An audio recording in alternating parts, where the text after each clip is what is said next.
Good evening.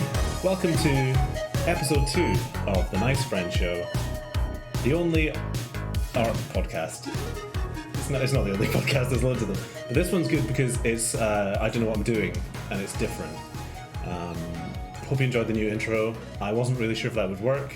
I'm actually still not sure if it did work, but we can but dream. Thank you for coming, everyone. Tonight, I'm not alone here on this weird easel screen that I have made for some reason. I'm joined by a fantastic, wonderful, beautiful artist, Jay Axer, who is a senior artist at Blizzard Entertainment, and a man with worryingly great facial hair, which I am very jealous of. So let me just try and remember how to switch scenes, and we'll say hi to Jay. How do I do this?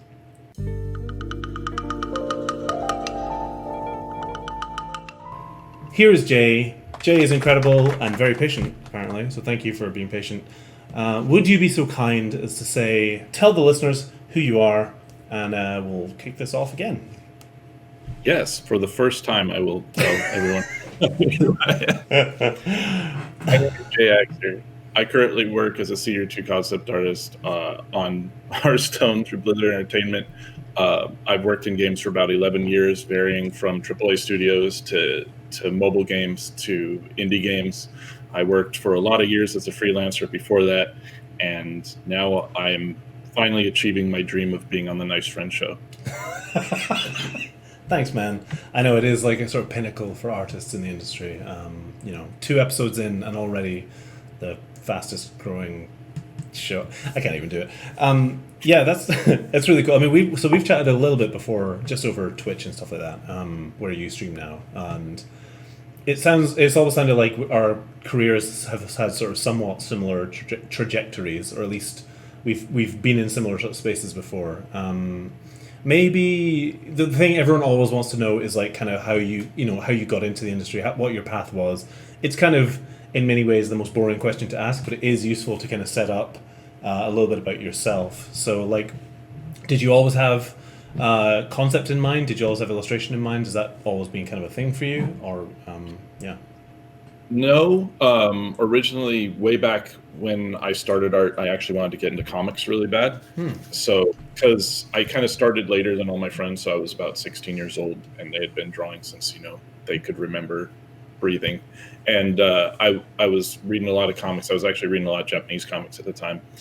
And I just really liked the idea of storytelling through art. And I was like, I'm going to do that. I've started making my own comics. They were terrible. And then 4 years later, I actually was working on the Archie Sonic the Hedgehog comic because I had been doing a bunch of Sonic art. So then they were like, well, do you want to do actual stories for this? So I started doing secondary covers, which are like internal cover art, and stories through them. I did that for a couple years, but I did that while I was learning art, which was kind of stressful.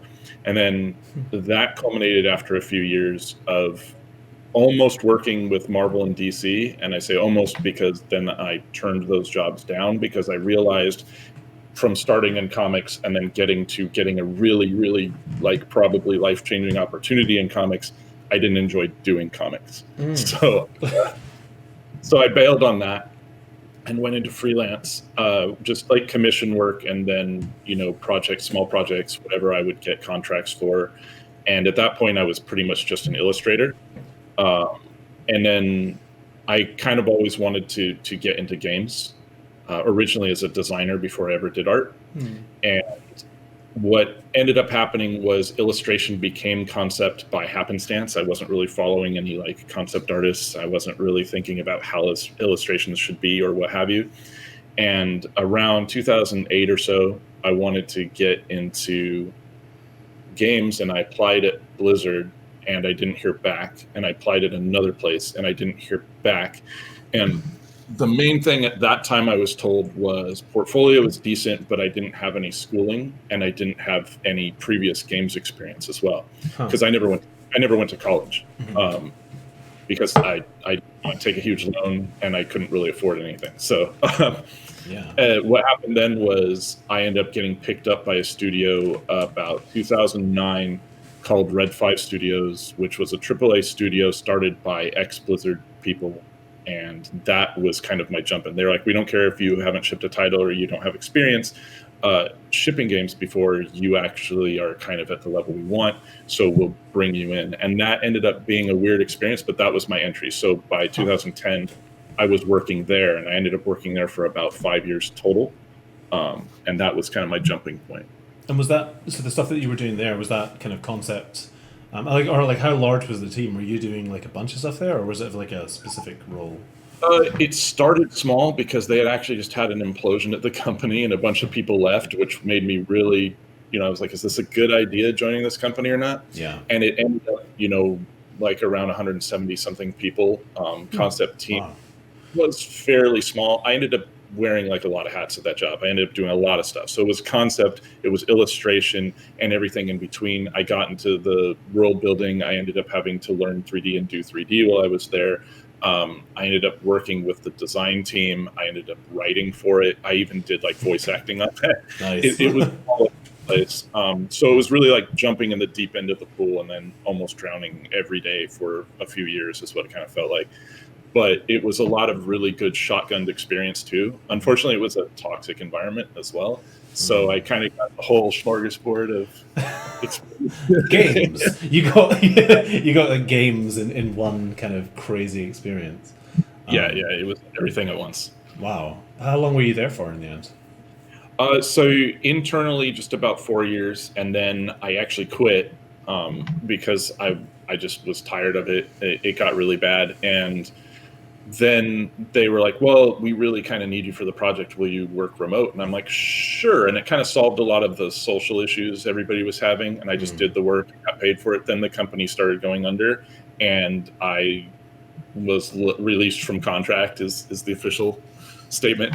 And then that was it. After that, I went into indie games like almost immediately, which was the complete opposite experience of going from AAA into working in the indie space with actually with my wife Cami, and then with an old producer and an old designer I worked with, and we worked for like a year and a half on an indie game, and the art team was just Cami and myself, and we did everything start to finish. Nice. on that. And it went from like a weird, toxic, angry environment full of egos into this indie environment where we're just putting your heart and soul into everything.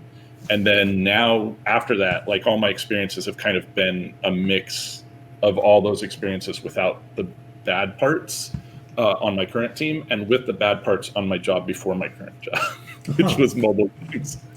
Yeah, that's really cool. That's it's an interesting trajectory. And it's something that, I mean, like I feel like often on this channel in particular, I'm kind of a indie evangelist because I always talk about my best experiences in games. I mean, I've had cool experiences with AAA studios, and I really loved doing the cinematic stuff that I did. That was really fun in a lot of ways. But all of my fondest memories have been working on small projects with like a team of like less than 20 people, ideally. There's definitely something about, I think, being able to wear lots of hats and being able to try lots of different stuff and to just kind of jump in that really appeals to me. Have you always kind of been like that? Have you always just like kind of trying shit out, or was it just like you were thrust into that position and you kind of had to go for it? Oh no, I was kind of in a weird position where a lot of people were. When I got into the industry, I didn't really have experience. I was kind of like bright, I'd like, oh wow, now I'm going to learn from the best and I'm going to do everything and it'll be great and we're all here. And it was like, no, there were some really angry and hateful people in that studio, which mind you, right now is the opposite. Right now, I work with the best team I've ever worked with, and they're all phenomenal. But it just shows studio spaces can be. But yeah, I kind of always just did stuff in a way that made sense to me. And so when I work in studio or I work out of studio, I've always just, this makes sense to do it this way, and it makes sense that this needs to get done. So learn how to do it and do it well. My big thing was I wanted to learn how to do different styles. I wanted to learn how to do different methods in art, focusing mostly on 2D because I don't actually really enjoy 3D that much, but I'm still familiar with it. I wanted to get good enough that it wasn't like, oh, a jack of all trades, master of none. I wanted to be like, in the 2D space, you can do a lot of these different things really well. So I just worked really hard and kind of didn't worry about if that's how things were done or not. Like, is this how things make sense? And that was actually some of the trouble I had in that first studio job. Was people were very much like, well, this is how it's done. This is the way, capital letters. And after that, all the jobs were like, no, if you can do it and you know how to do it and it makes sense and it's efficient and it's great, why would you not do it that way? Yeah. So it just I ended up finding that those spaces that I fit in with that, because I never specifically was like, I want to be concept, or I want to be illustrator, or I want to be this, or I want to be that. So you end up being really, malleable. You can kind of flow into whatever position you need. And it helps, especially on a big team, not especially. It helps on a big team, but it helps even more on a small team when you understand what it takes to do everything, even if you're not the one doing it. Yeah. Because then you aren't a problem for anyone. And if you need to help anyone, you're already on that same level and you understand what needs to be where. Yeah, definitely. I think it's like a kind of key skill for art directors especially as well. I mean, have you done art direction on, when you were doing those indie projects, were you doing art direction for those specifically? So yeah, art direction on the indie project, which never came out, mind you, because one of the 4 people lost confidence in this game that honestly worked great, felt great, and looked, if I may say so, pretty great. Art direction was 50-50 Cammy and myself, and everybody was kind of worried, like, oh, you're working with your wife because that's bad, like relationships are bad. And it's like, no, they came from a very professional background, and so do I, and we sit around arguing all the time. We actually spend all our time together. So the project was just pure art direction, working in tandem with design, which was 2 other people, the only other people on the project. And then we brought in like a musician and a secondary programmer later. But it was just us. And that felt great because it was a really different experience going from a studio where I felt like I had very little agency in design decisions into where if this is bad, it's probably at least 25% your fault. And I'm like, okay, cool, let's do it. And I think it had a unique feeling because we were able to explore that area. And that actually launched into a 6-month art direction job I had working with an outsourcing team with Double Fine on the Full Throttle remaster of all things, where they just contacted me and they're like, we had your number from when you were working with outsourcing. Do you want to head our team for the remaster? And I was like, sure, what do you need? And they're like, oh, we need you to take over art direction duties. And I was kind of like, do you know who I am? Like, do you have me mistaken with someone else? And they're like, no, we've seen your work. We believe you can do it. And I did it, and it ended up turning out great. The team was great, and we finished ahead of schedule. So that kind of gave me a bit more confidence moving forward from that point. Yeah. Because that first job was a lot of people saying, like, you can't do things this way, and you weren't capable. And then all the jobs after that was like, oh, you are capable, and we'll give you a chance to do so. Yeah, I almost feel like there is a kind of arc that you go through where in AAA games, typically, at least in my experience, there are very set ways to do things, and it can be a little bit hard to kind of push that in the direction that you need it to go. And especially when you're newer to the industry. I mean, when I came into the industry, I mostly worked in indie, but I did make my way through AAA and got my experience of working with a few studios. And I remember finding it difficult because they have expectations of what they think those roles should be, and it's hard for you to push past them. And if you think that you could, if you start to feel like, I feel like I could lend something to this conversation, I feel like I could bring something here, sometimes it can be hard to push that through. But then, of course, like you said, in indie, it's kind of a space where I almost feel like it's obviously not always going to be the case, but it always felt to me like your opinion suddenly was more valuable in a lot of ways, and that for me created confidence, which allowed me to take that confidence back into the AAA space. Like you kind of go through you get squeezed through this tunnel of like, you're a concept artist, you don't do anything else. Like, okay, and then you go into indie and it's like, you have to do everything, and then you get back into the AAA and it's like, you're a concept artist, and it's like, yes, but I know how to do this. Trust me, I know how to do this. That's a really kind of weird journey. It's a roller coaster. But the one thing that I realized is that when it comes to AAA, that I think there's an idea that people have of what AAA is, and especially if you've worked in the industry and you've only worked with one AAA company, sometimes you'll get that. And externally, if nobody's ever worked with a AAA company, they get this idea of what it is. And I've realized just different teams and different AAA companies can be like night and day relative to each other. completely different cultures, completely different ways of working. Their pipelines can be way different, and in some cases defined simply by the people you bring into that team.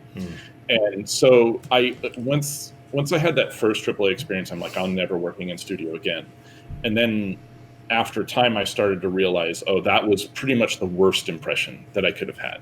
Yeah. And that's actually, when I talk about studio jobs, I try to explain, like, these are bad experiences I've had, but not to tell you the industry is bad, but to tell you, don't let yourself stay in these positions, because there are actually great studio jobs if you want them and you're willing to work towards them. Yeah. There's a give and take, I feel, on both sides. Like for the indie side, it's hard for me because right now, if you work on an indie game, chances are very high it will lead you to obscurity. You won't be seen, you won't be heard. But if you can get past that and possibly get successful enough that you go from indie into the AA space, like some companies have, like Supergiant is probably a current, like, really good example, where in like 2010 they come out with Bastion and people are like, oh wow, look at this cool indie company, and now they're pretty much a AA space. You know what I mean? They've got a lot of funding, they're world renowned, and you've got AAA companies looking at their products and going, we should make that. You know, that's a huge success story. But like you said, they were able to do it on their own, you know, like 7 original team members or whatever it was, and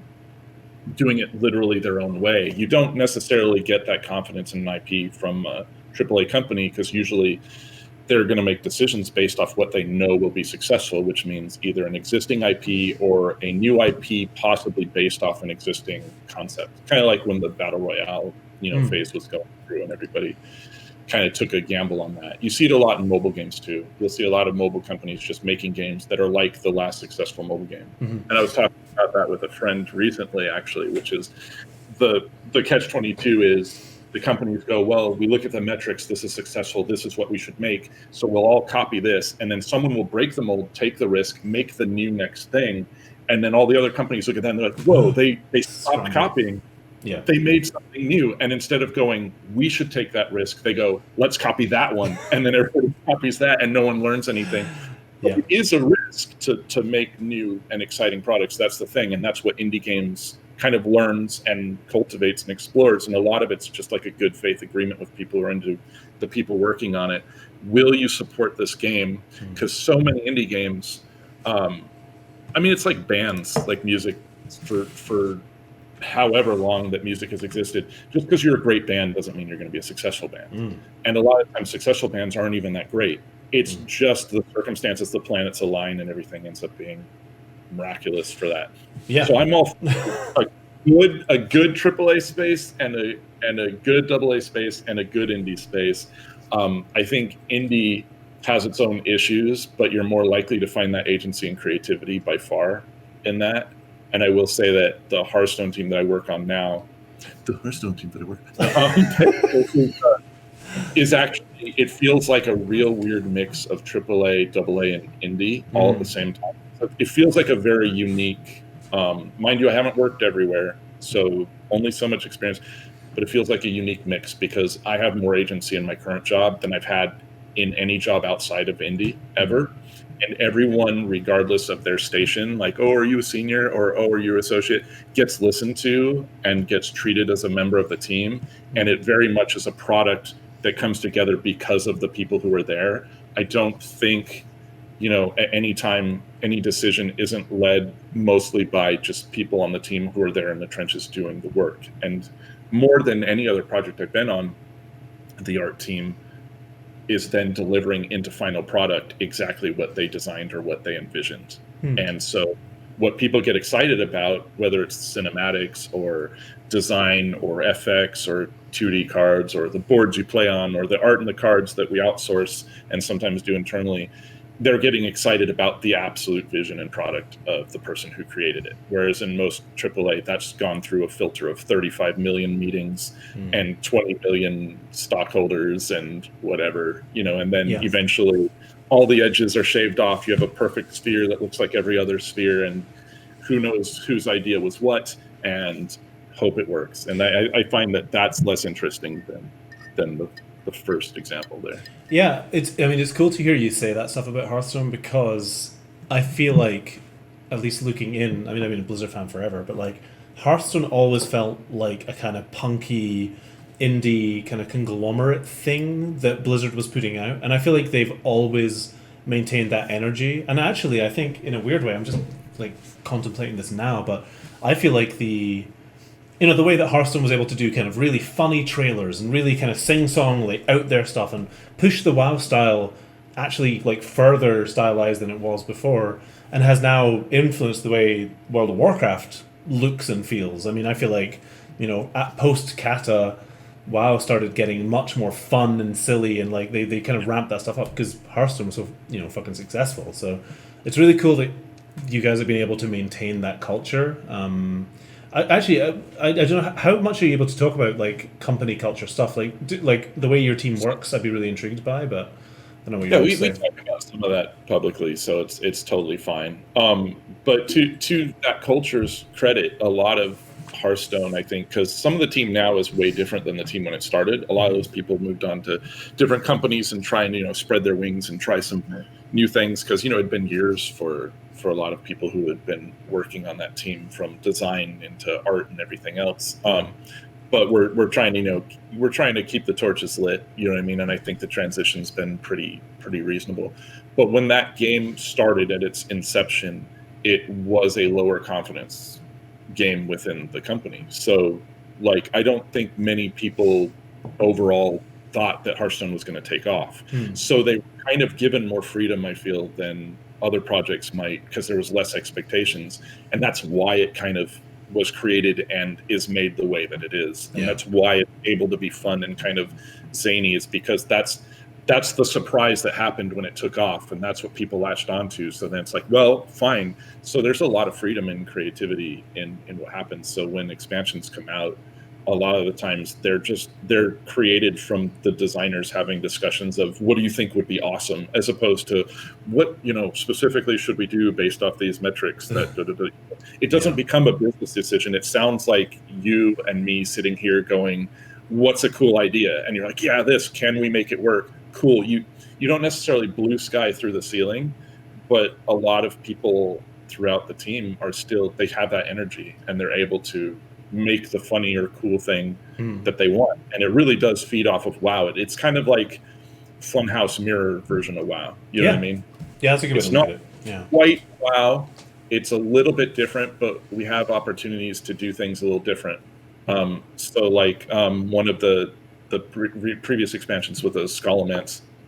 So they're looking at an area in WoW, and they're like, what if we looked back in time, essentially, when this dark arts school was just like a magic school? So it's like, one part kind of like Harry Potter, one part like college comedy, drama. And so you've got like hopeful students coming in, and then a dark wizard kind of like crafting them into evil minions. And what would that play out like on a card game board?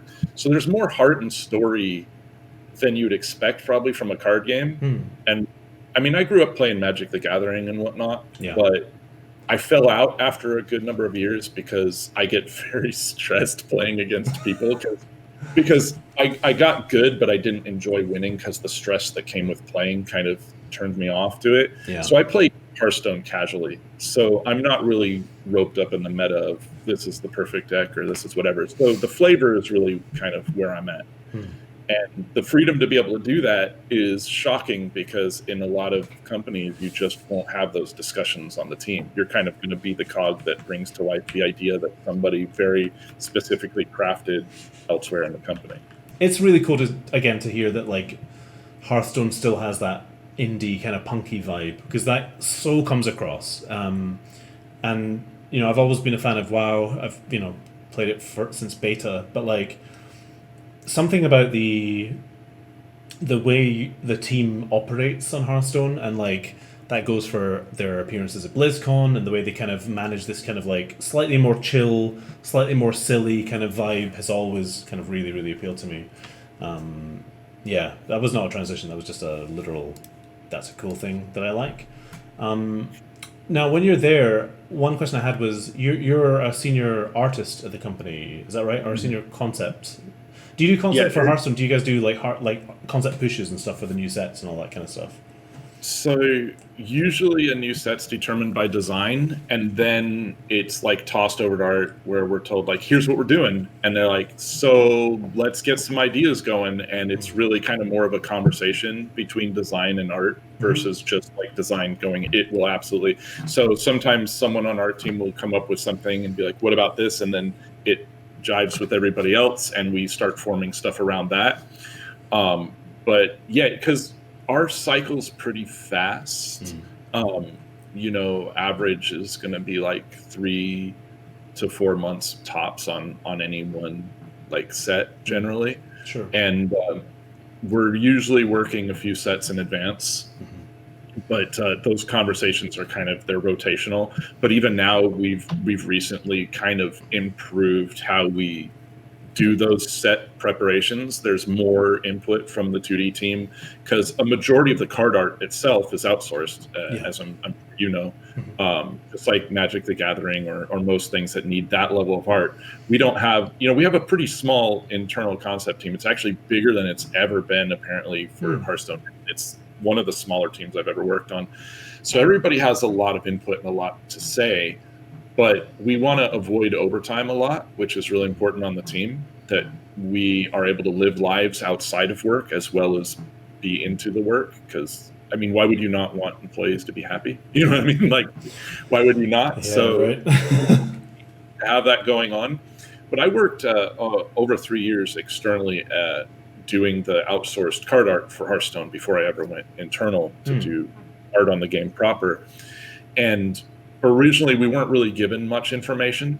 I don't know what you get for Magic right now, what it used to be like maybe a paragraph blurb and you get a lot of artistic freedom. Is that still the case? Or so for Magic we get a full world guide per set, which is usually sort of 40 to 60 pages of concept art for, everything is covered in there. It's what you'd expect. Gotcha. Each faction, if there's goblins, you're working on Zendikar, it's like here's 3 pages of Zendikar goblins, and here's what they look like. Here are their design influences, and they basically do concept pushes on Magic. So it'll be like 2 weeks. They fly or bring in a bunch of concept artists. Usually, I think it's like 5 to 10 tops artists to work on that kind of stuff.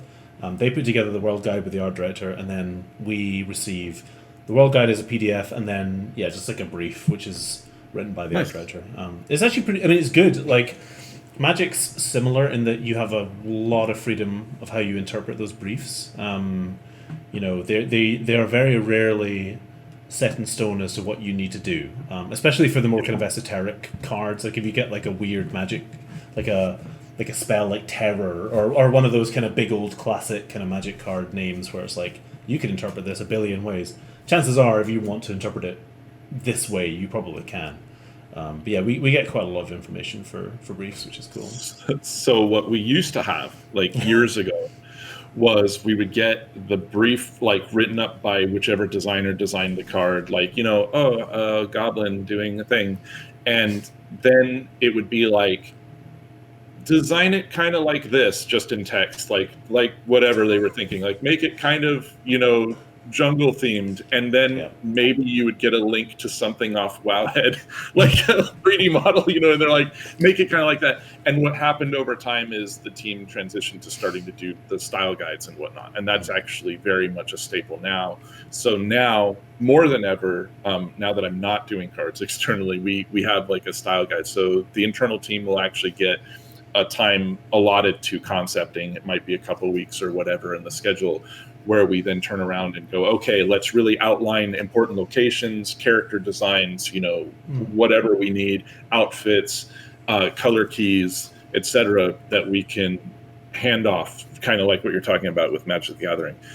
We may not hit 60 pages of that, but we get whatever's relevant so that everybody has something to kind of work off of. And specifically with Hearthstone, there's like a Hearthstone style. It's kind of chunky. It's kind of bolder and I kind of wonky sometimes. So we try and inject that into what we show in the guide to make sure, like, if somebody draws a crate, they're not just drawing the most perfect square crate ever. It's kind of form thickened. It's a little curved, maybe the boards on it are maybe a little offset, and we want that kind of character in everything. So we try and push that in the art style guide every time as well. It also gives the concept team internally a bit of a break where we're able to stop just doing like, here's our UI sets, here's our, everything we need to design. And we're just like, let's concept out or design or doodle some ideas that we'll then see the outsourced artists be able to play off of. So like there was a wizard in, believe it or not, in the comics. A wizard? There was a wizard. Harry. Okay. Harry Potter. And he was actually concepted by somebody on the team, Charlene, who's an extremely talented artist. And so she had just made this wizard who had a beard and keys were on the bottom of his beard. And he's like a key wizard. And it was just a little cute idea that they had. And then it ended up being used in the cinematic, in the splash art, and then also made into a character in the card, because it's just a simple idea that they were like, here's some funny ideas we can make that just resonates enough that it takes off. And that's a natural progression. Like, it isn't like, oh, we better use everything they have. It's just if people like it, they start designing off of it. Yeah. If they don't, then they don't.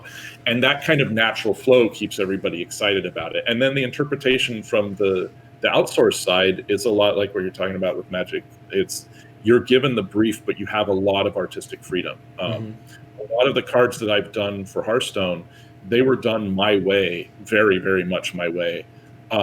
And the ideas were mine, the poses were mine, the presentation was mine. We just have to follow a few simple rules, which is, of course, it needs to read very, very tiny on a mobile phone, because when we're working on Hearthstone, we're working on a PC game and a mobile game at the same time, which is a weird, unique experience, and honestly almost kept me from going internal the first time, just because I'm like, I worked in mobile games, I don't want to work in mobile games. But Hearthstone isn't really treated like a mobile game, even though it essentially is. Yeah. So you get the card art to read. We have a much more colorful game than a lot of other games might go. If you're working on anything to do with The Witcher, you don't want a rainbow of colors everywhere. Yeah. It's going to be a little more dark, a little more solemn. So when I actually first did card art, the first card art I ever did for Hearthstone was it was a Knights of the Frozen Throne expansion. And they were like, oh, it's very cold, it's very icy. Make this, corrupted elf, and it's got to be cold and icy. So I gave them a very blue image, and then they were like, no, dude, we're like a colorful game. You need to put some red and some other stuff. And I'm like, but it's cold. It looks cold. It's like, no, you need to understand. And I started to have to break myself out of that more, this is the mood, and here's something that will read and still feel cold, but look like it fits the... Man, that's so interesting, because that is the exact opposite of Magic, where, in Magic, it's so defined by the colors that you're working with that... not to a ridiculous degree. Like if you're doing a blue card, obviously you can have other colors, but you still very much need to use that as like your dominant color in the set. To the extent that most of the cards I do now are very sort of monotone with a splash of a secondary color, kind of like Jesper editing kind of works.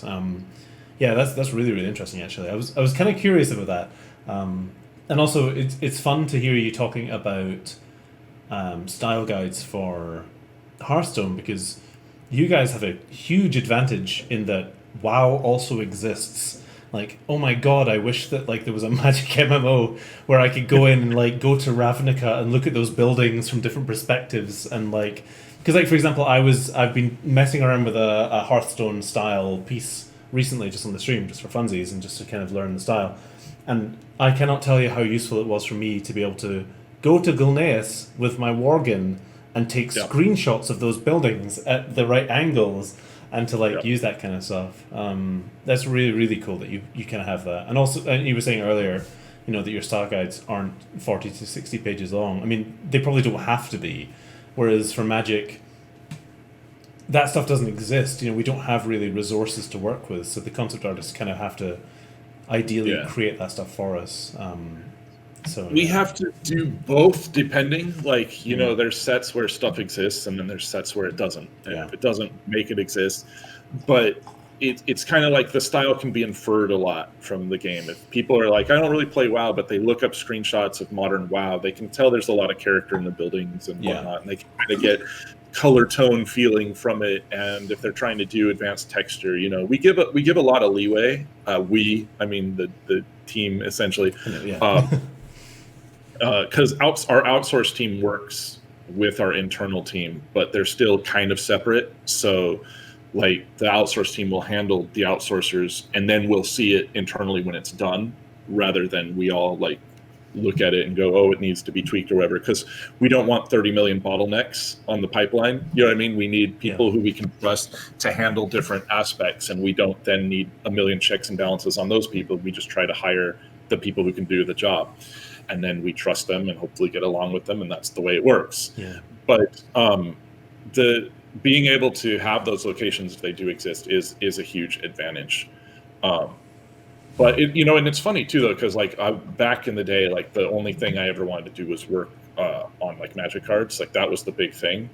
And then there was kind of a turn for a while with Magic, I feel, where like the art became very unified and very kind of the same. Like it looked like we were just taking photos of people and then painting the photos of people, and I was like, that's cool, but it felt like some of the weird character it had when it started was gone, and now it feels like it's kind of back, because a lot of the artists they're tapping now are doing vastly different styles, and importantly, at least to me, those styles are their personal styles. Yeah.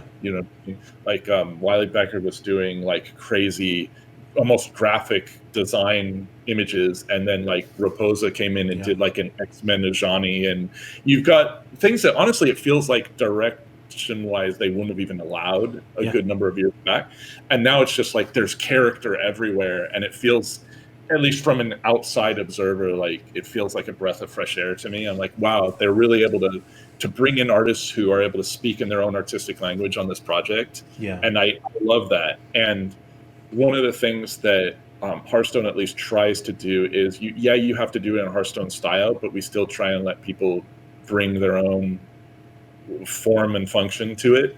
Like my Hearthstone cards I did, I went to BlizzCon. It was pre-COVID, so I was allowed to be at BlizzCon. Yes, I remember outside. And people came up to me, and a lot of people are like, "Oh, I could tell your cards, like, because they stand out because of how you paint." And I'm like, "Well, that's interesting, because I do inject a lot of my own style into it still, and it's nice to be able to do that and kind of have like, oh, it's 50% me, but also 50% Hearthstone, versus just like everybody do it exactly the same." So you can still within the Hearthstone structure have like, oh, that's my favorite Hearthstone artist over there, and I like that. But I also really like that it seems like Magic's now like you can have a deck of card and like a handful of however many, and each card is vastly stylistically different. Because that's like how the game started. It felt that way. Well, I imagine, I don't know, when did you start playing Magic? Because I started playing Magic around 97, so it was when like Tempest and Portal and stuff were out. And I played Magic when it was first released. So I had really expensive cards that I sold before they were really, really expensive, and I don't live in regret, but sometimes I vacation there. Yeah, I can feel that. But no, I mean, the trajectory, I think I said trajectory about 14 times in this podcast, but whatever. The kind of path from absolute madness to somewhat conformed fantasy realism back to chaos has been something I think we've felt as well. I mean, I've only been working on the game for 3 years now, I think, but even within that time, I've kind of experienced... it's curious. I mean, I don't know how much. I'm not even sure how much I'm allowed to speak to this kind of stuff. But like Hasbro as a brand, as a big old brand, and Wizards gets a lot of leeway because Magic is the best selling traditional card game, and it's doing very, very well, which is great, which is awesome. And they're able to bring on a few more art directors, which is great as well. But it feels like we're starting to get given a wee bit more leeway, maybe with the rise of artists like Seb McKinnon and artists like bringing Dave Raposa back on because he hasn't worked on Magic in ages, and Robbie Trevino and all these kind of artists who are not in the typical fantasy realism space. It's just very cool to see that going that way. And actually, for someone working on Magic, I'm working on my 45th card now, so getting through them now. Yeah, starting to chunk through them. It's interesting to be in a company like that where you feel the movement towards more creativity being encouraged, because now I'm starting to push my own voice into the work in a way that I almost haven't for the first 40 cards, which sounds very weird, but like it's, you know, it feels like it's becoming a safe space to push that kind of stuff up. I mean, I feel that that's real important. A buddy of mine said that basically burnout happens when agency is removed. You know what I mean? It's not even that you're doing a ton of work. It's that you're doing a ton of work you feel you have no control over. Yeah. And it gets tiring for people who haven't experienced it to have someone constantly take the newspaper to your snout and be like, no, you're doing it wrong. No, do it like this. Or even worse, which I had actually at that first company I worked, where they're like, well, you do good art, but basically I want you to emulate this other artist who's way better than you. Yeah. And then you're like, wow, cool. I'm basically being insulted, and I'm also being just used because I'm like a dollar store version of somebody else. That doesn't feel good. No. And in the long run, it can destroy artists. I actually reached a point where I was just going to get out of the industry. And I was genuinely going like, maybe I won't even do art anymore, which sounds dramatic, but it was a very long period in my life where I wasn't satisfied with what I was doing, and I felt that I was working super hard to express other people's ideas only and never expressing my own.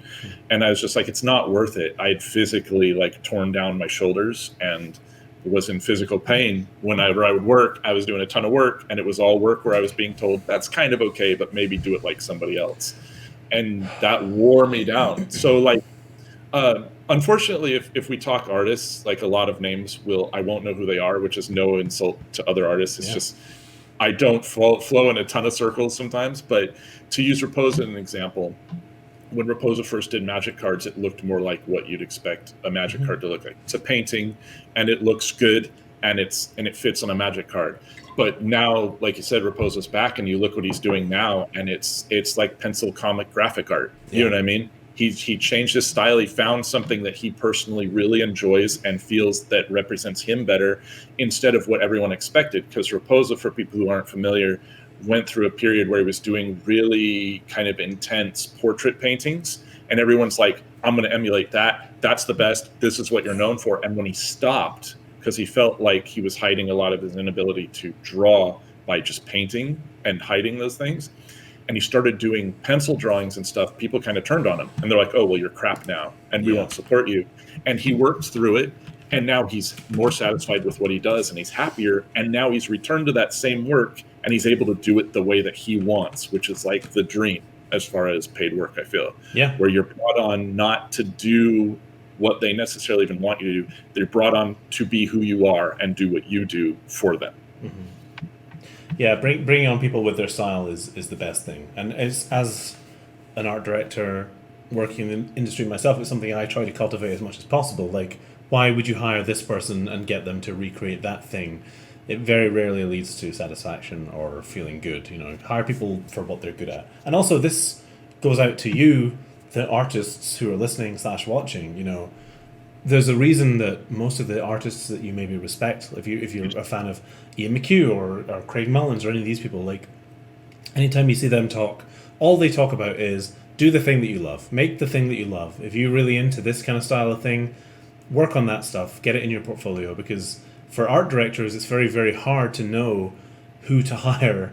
You know, if you go to someone's portfolio and you just literally don't get a grasp of what they're interested in or what they love, you know, if they're a great artist, that's probably fine. You know, you can work around that. They might have multiple interests. But if you're looking for something very specific, there's nothing wrong with being the person who draws elves good, the person who draws vehicles, because all they care about is vehicles. Like, sure, specialize if you feel like it. I think the caveat I always make to people is like, being able to do a lot of stuff isn't a bad thing. But if you're only interested in one thing, then fucking do that one thing. If you're a furry artist, just be a fucking awesome furry artist. If you're a creature character designer, do it. Look, Jay. What are you? Okay, what are you? Let's get real here.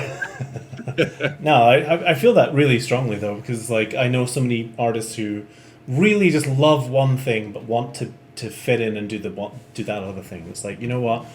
If there's one thing I have learned over the years, it's you can make a career of almost anything. If you're passionate and you keep working, you keep going and you push through the shitty years, which we all experience, you will make a career out of it. Like, you can do.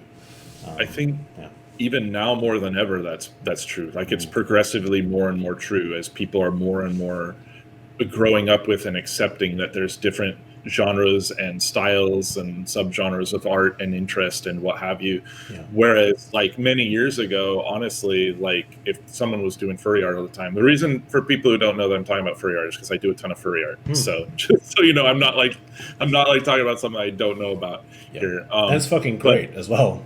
You should check it out. Really universally accepted, or it had weird misconceptions as to what everybody's intentions were or what have you. Whereas now, like in the industry, there's tons of people who do tons of furry stuff and whatnot, and people realize, just like anything else, it takes all kinds of people to be interested in anything that they might be interested in. Just like if you go, oh, that person's a concept artist, you don't necessarily know anything about them other than they happen to do concept art. There's not one type of person who does concept art, and there's not one type of concept art either.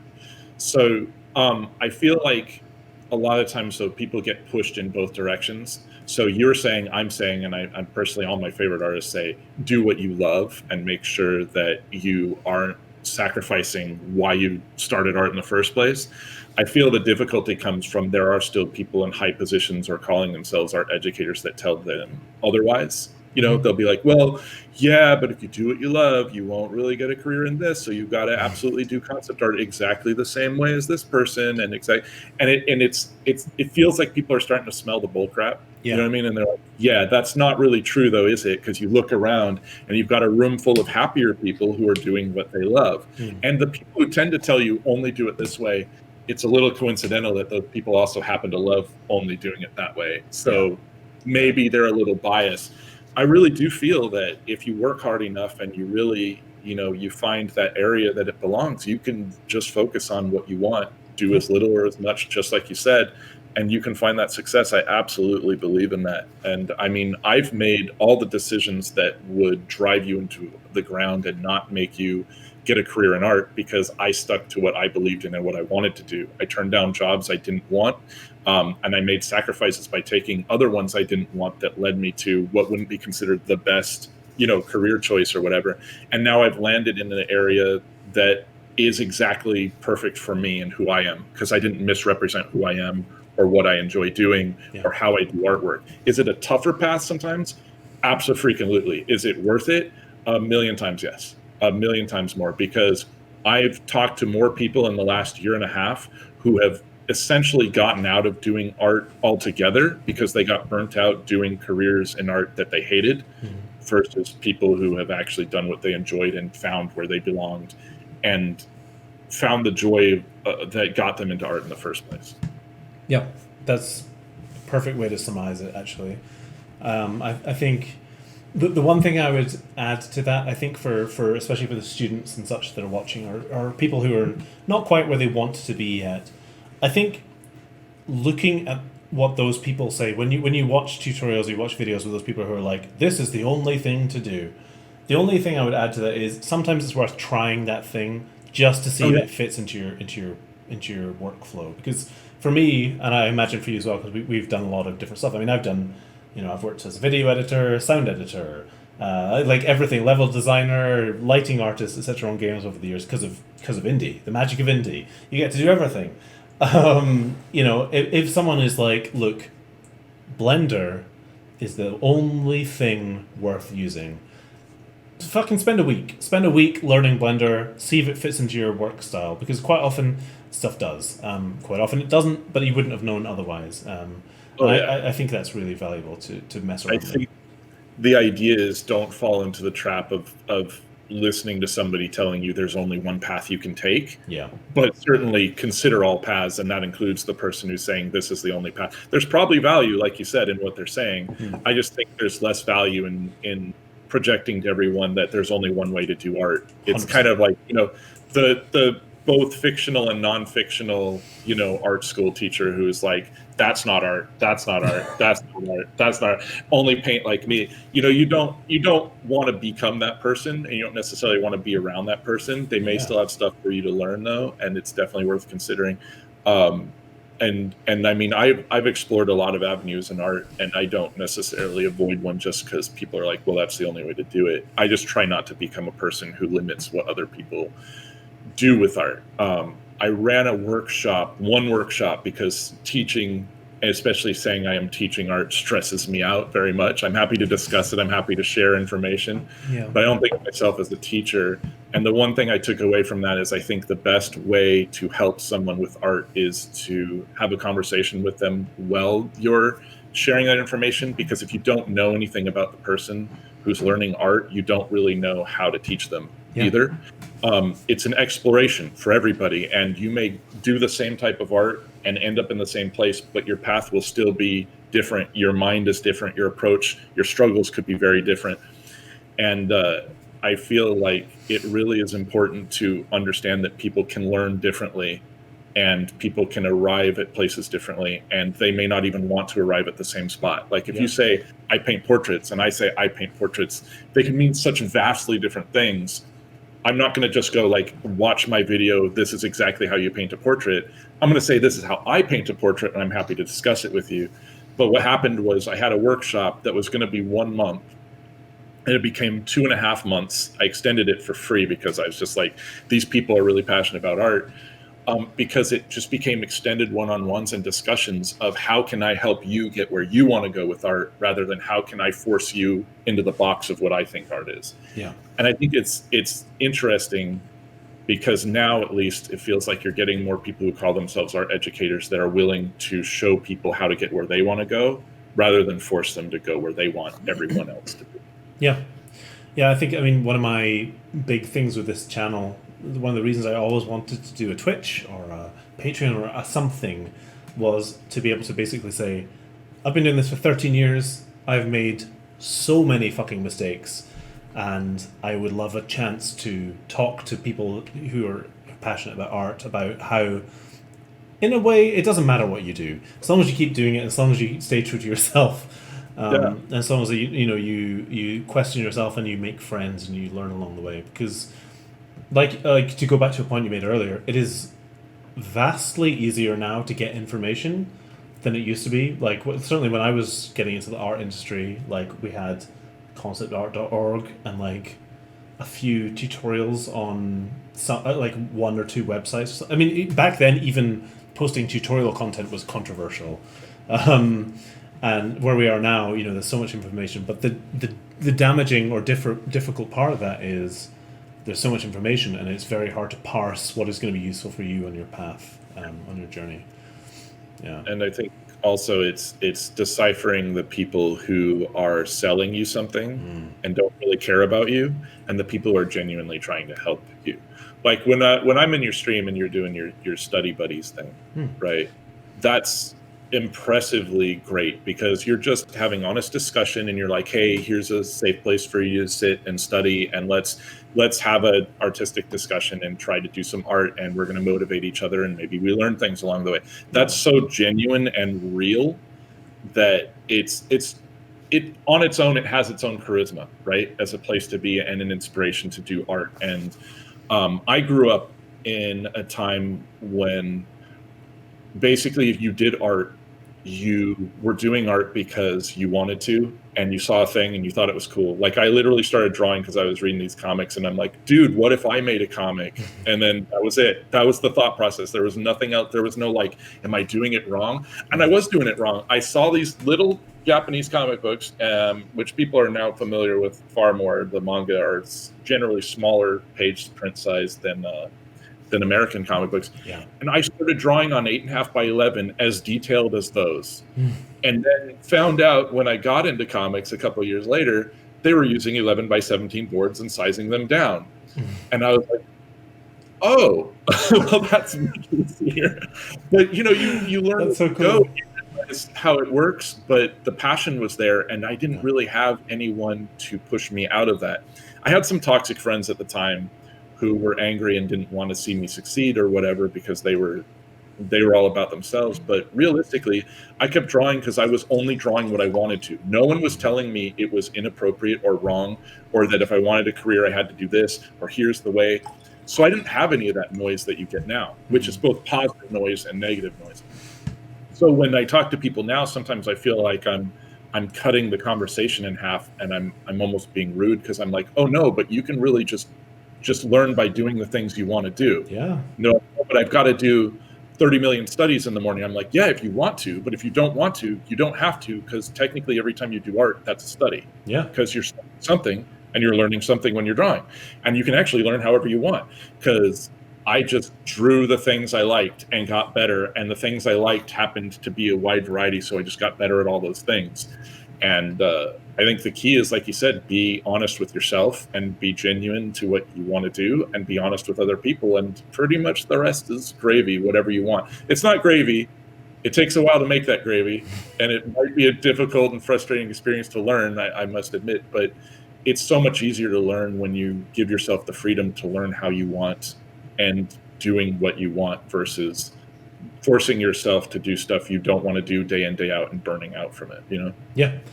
I think it's very, very, very, very valuable to hear people in your kind of position saying this kind of stuff, because I feel like I have this conversation every single time I review a portfolio. Every time I speak to someone and they're like, I want to be do the backgrounds for the animations. You're like, do you want to do backgrounds for the animations? Like, not really. It's like, okay. Because like my path was similar to yours in that like I didn't have any aspirations of even being an artist. I was planning to be a musician, so art was always like my side thing. And just at some point, I realized that being a musician is just untenable in the modern economy. If you want to be like a weird, wanky jazz musician like me.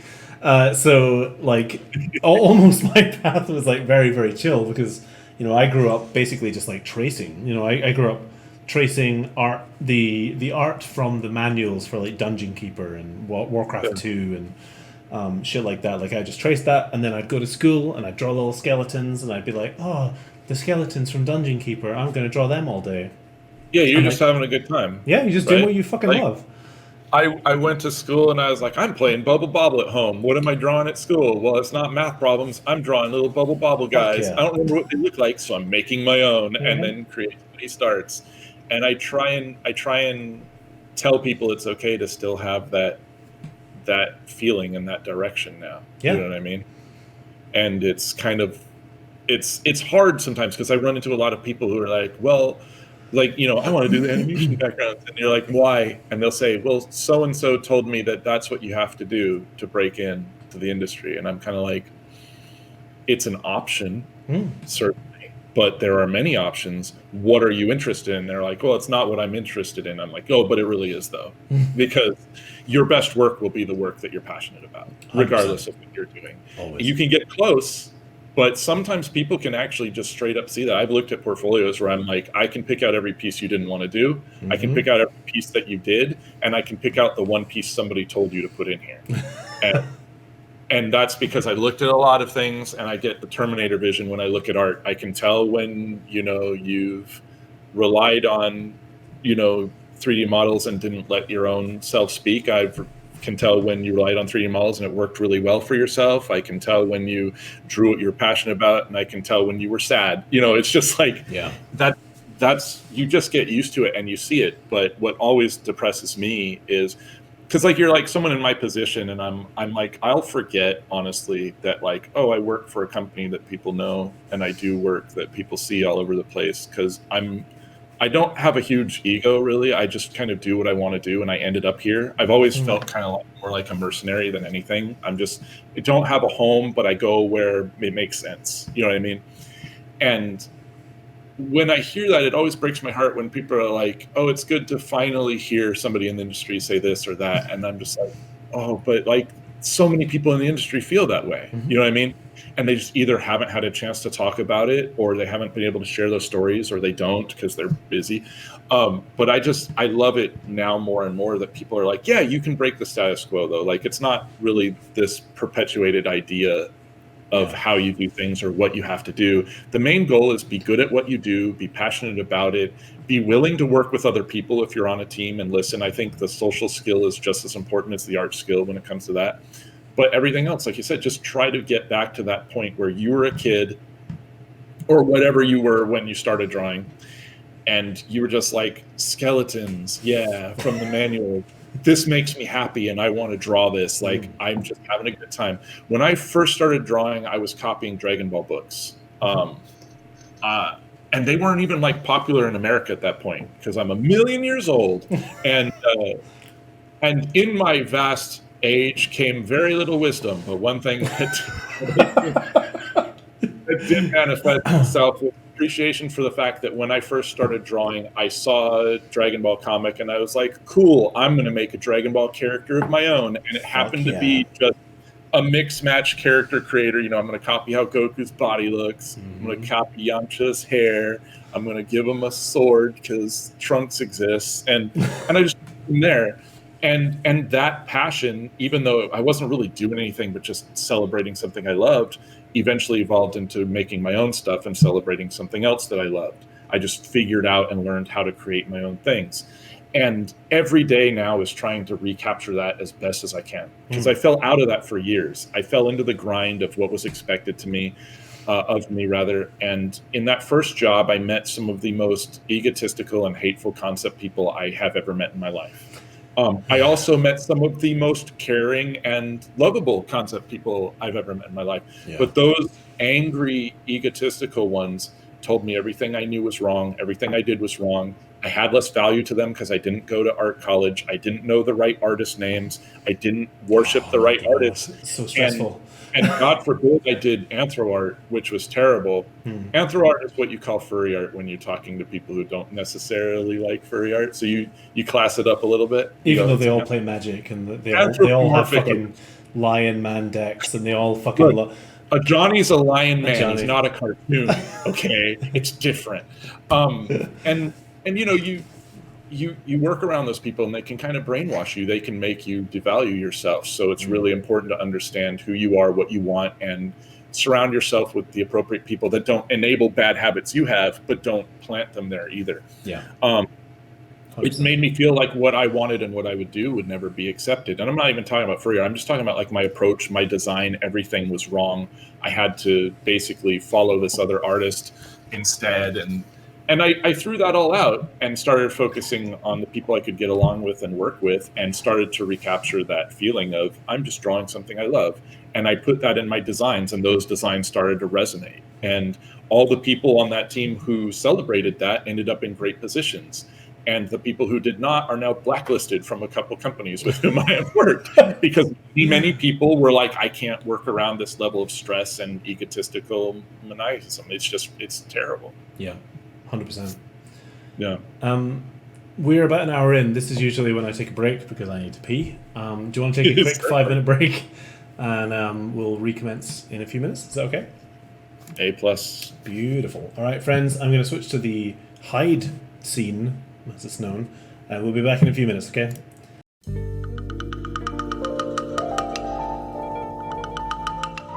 Hello again. Welcome back. We had a break. We just talked about how much we love each other, and it was very nice. I like that accidentally in this scene, I have some kind of weird green screen action going on, which I didn't intend. So that's what I'm here for. All right, so this seems like a good time to jump onto our first recurring segment of the podcast. Recurring, of course, meaning this is the second time I've done this. It's called... You won't get to hear this, I'm afraid, but I'll switch to the scene. It's called... Answer me these questions 5. Answer me these questions 5 is the name of the game. I'm going to ask you 5 questions. I would like you to answer them. It's almost like exactly what we've been doing already on the podcast, except now it has a title. First question. Furbies? Maybe. Good answer. The honest answer is I've always thought they look creepy as hell. And then I got together with Cammy and Cammy is like, I love Furbies. So then like part of my mind is like support what your significant other likes. And then the other part of my mind is like, yeah, but like So Cammy legitimately likes Furbies. Interesting. Yeah. Do you have any in the house? No, but that's only because Cammy knows that I wouldn't necessarily want one sitting around in the dark. They are dark forces, undoubtedly. Even though my stream is absolutely awash in the creeps, I do find them very scary. Very, very scary indeed. I'm glad Cammy loves them, though. That makes me feel really good inside. Okay, good answer. Next question. Horde or Alliance?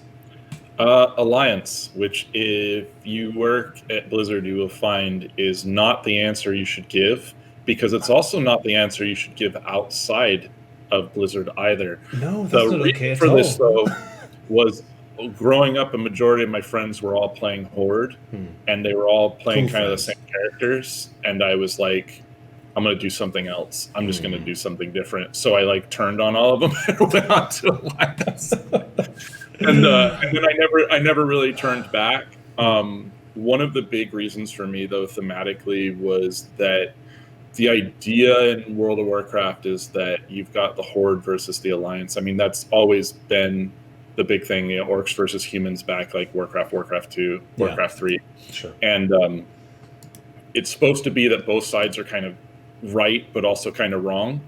And then it started to turn towards like, well, Horde is bad guys and Alliance is good guys. And it felt weird to me at that point. It felt like maybe the Horde should have a little more of a dichotomy to it. Yeah. And it felt like the Alliance still did, because like the Alliance are kind of like, we're good guys, but they're also like dicks. Yeah, and they're the worst. And so I was just kind of stuck with Alliance at that point. And it felt like if nobody picks Alliance, then all you're going to end up with Horde is Horde anyway. You know what I mean? And so that's where I landed. But like nobody internally when we're having meetings goes like for the Alliance. They're always like, for the Horde, and I'm in the back going like, yes. Cool. I mean, it's fair to say the Horde, although obviously the actual good guys in World of Warcraft, they do often attract a lot of very edgy boys. They are kind of the edgy boy faction. To be fair, like me and my crew, we all play Worgen anyways, so it's essentially like you're like, oh, you're Alliance, but sort of. But you're the werewolves. It was supposed to be like, oh, all the pretty races, and then all the beast races, and then it's like, well, then Blood Elves are on Horde, and then like you got Worgen and whatnot on Alliance, and it kind of Void Elves, and now you have all of the kind of the sub races, etc. Yeah, it's kind of spread out more, where you've got a lot more variety on both sides than you used to. So yeah, I say fucking down with Horde and Alliance. Be whatever you want to be. Pick your battles. I just want to be a war. See, the thing for me is like I've been a Horde player almost forever. My first character was Alliance, to be fair. My first character was a Night Elf Rogue because I was an edgy boy in beta, and I played him for a year or so, and before I learned the true path and joined the Horde. But I would love to be able to play whatever and apply it to whichever faction. All right. Yeah. Question 3. I only wrote 3 questions, so I'm hoping we. Are you going to come up with the last 2? Like that's how I roll. You know, this is not a professional podcast. It's a disaster. Do you have an artist or creator in general who inspired you more than anyone else? Do you have like a kind of inspiration or a particular person or people what you don't like their works? Okay.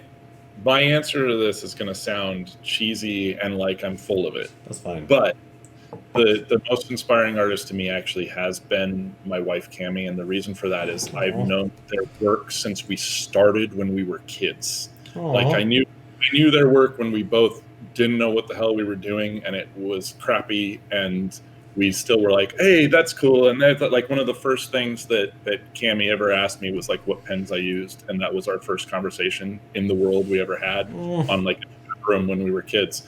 And over time, their improvement with art kind of inspired me, because a lot of the people that I was hanging around in art circles back then, when everybody's just, you know, trying whatever sticks, they got really creative and they had a crazy art output, and it kind of pushed me, whereas most of the other people I was around was getting lazy. And then they, you know, crossed disciplines and stuff like that. And then when we reconnected, they became really fast and really good, and my art was very stiff and very slow, And it kind of gave me that push and inspiration to get to where I am now, where I can just buzzsaw through art and really give it a lot of heart and do it the way that I want to. And they just only kept getting better. And so, it depends on people's style preference, whether somebody's biggest inspiration is the best artist in the world or whatever. But to me, that's like my hands down favorite, because it also helps, when the artist behind the art as well, certainly. Yeah. And I know the intentions are and how it's performed. But genuinely, I wouldn't be where I am now art-wise if not for her and her works. So that's kind of, like I said, it's a little cheesy. It sounds like, oh yeah, safe answer. No, not at all. That's a really sweet answer. Because I have a big list of artists whose art I love, but as far as, since you're saying like inspiration and really like affecting things, that's got to be there in the number one spot, because it's been through my entire life of doing art that this person's been there and kind of been able to lift me up and put me where I am mentally for art, and also just kind of kick my butt visually and then go, okay, maybe you should get better at this or better at that. And it's like, yeah. How long have you guys been together, or is this going too much now? Time? Yeah. About 8 years. Okay. So, and I mean, we used to go to the same conventions and the same chat rooms, like growing up and all that kind of stuff. So, like, we knew each other when, like I said, we were just starting. And then when we got together, we both were in a similar spot artistically, which was we were kind of burnt out and done with it because their situation was bad and my work situation was bad. And then we recovered together too. So that kind of strengthened that, that artistic bond. And now, like, if we draw, like, we're literally, our computers are right next to each other and we just do our work during the day, and then we do art for fun in the evening and whatnot. And one of the things that's also really inspiring about that to me is sometimes you'll get artistic couples and they'll come together and they homogenize and you can't tell whose art is whose. Yeah. We have our art compatible, but Cami still has their own identity and I still have my own identity artistically. And I think that that's really kind of an interesting result of that. Like, we didn't just go like, oh, my inspiration is just to copy what you do. Like, it's still separate. I can see it in your folio, like just looking through your work. Like, I can see parts where, like, there's a little bit more, because I've seen Cami's work a bunch of times, and their work is really, it stands out. It has a really unique style, or a very definitive style, I would say. And I can see moments where there's, like, you get this a lot with couples where, like, they, because Alicia, my partner, like, she's an astonishing artist. She has a very defined style, and ours come close to each other, but, like, I'm much scrappier and less thoughtful than she is. Alicia's work is so, like, designed and, like, beautifully rendered and perfectly put together, whereas mine is just, like, throwing things at a fucking canvas and hoping that a thing comes out of it. But I can definitely see those moments where your styles kind of come closer, which is, I think, is really cool. Yeah, it's interesting to see like art couples. Venn diagram, and there's that overlapping part, but it's not just one skill that you both encompass. Yeah, that's really awesome. That's really that's a really nice answer. I don't feel like I actually have. One of the reasons I asked that question is I don't really have a art inspiration. Like, I don't really have, like, one person, because art was never really my goal. So, like, most of my big inspirations are musicians or things like that. Normally, like, I don't have a favorite or a number one of anything. It's just, I think in this case, you picked one area where there's somebody who's been so omnipresent in one way or another that it's kind of like, like, I remember years of being, like, really jealous of their talent, and then years of being like, oh, I can learn from this. And then now I've learned to grow up and be appreciative of the talent, that kind of stuff. And it's just like this big progression. Because, I mean, I wasn't going to be an artist when I was a kid. I was supposedly maybe going to be an architect, and then I was going to go into computer programming, and I was really big into music, and I was really big into game design, and by that I mean, like, literally, like, designing systems and writing out how a game would work and whatnot. And I still literally do that. I'm gonna just say literally when I don't need to. I still do that now. I work on, like, a dungeon crawler game that for myself, I design the design as well as do the visuals and all of that, because it kind of feeds that need. But I fell into art because I was doing it for fun, and then I was moving so much I couldn't get hired locally because they were like, oh, well, you leave jobs too quick and you move too quick, so we're just not going to hire you. And I ended up having to work with an advertising firm online doing art for them. And that's just what kicked off that career. Then it just became convenient. And then I was like, well, I enjoy doing this. Maybe I'll do it for a job. And then I fell into the trap of, all work and no payoff for myself for a few years. But it worked out in the end. But like you, I don't normally have like just one. I mean, like a lot of my inspirations are outside of the artistic discipline as well, even for art, like certain musicians, certain films, certain books I've read, all of that feeds back into artistic inspiration because it kind of comes from everywhere. That leads into two things I want to ask you about, actually. One of which is not related to art, but music. Do you play anything? Are you a musician yourself, or just I play the piano. Oh, wow. I was gonna learn to play the guitar, and it didn't make sense to me the same way, so it didn't come as easily. But the main thing was I actually don't like roughing up my fingers, so I just stopped. I'm like, I'm gonna need to do this right if I'm gonna do it. So I kind of I have an electric guitar, but I play it more like a bass than anything, to be honest. But with piano, I learned to play by ear when I was a kid, and I would just hear things, and I would learn how to play the all sides of it. And then I sort of learned how to read music and started getting really big into that. And then I got into music mixing, and I got into writing songs and writing lyrics and whatnot. My singing voice is not where I wish it was, so that kind of But I had friends who were like, let's start a band, and we would come up with like music video ideas, and we were really, but it just never really coalesced because I realized with work and everything else, I wouldn't have the time to kind of full tilt into that. Yeah. And I had a cousin who actually got signed with his band. They played Times Square, they were on MTV, Wow. and then it all fell apart, and nobody knows their band at this point. And I was like, that's what pseudo success looks like. Even I'm like, this is just getting tougher. Yeah. So I'm like, if I'm going to do anything, I'd prefer to focus on that one thing. So I just focused on art instead. And I still enjoy music and I still dabble in different things, but it's more like hobby area. Whereas art, I'm like, I am doing this all the time. And that's actually one of the reasons I specifically focus on 2D art. And I actually avoid 3D is I don't really enjoy doing 3D that much. It's not that I don't enjoy seeing it. I just don't enjoy doing it.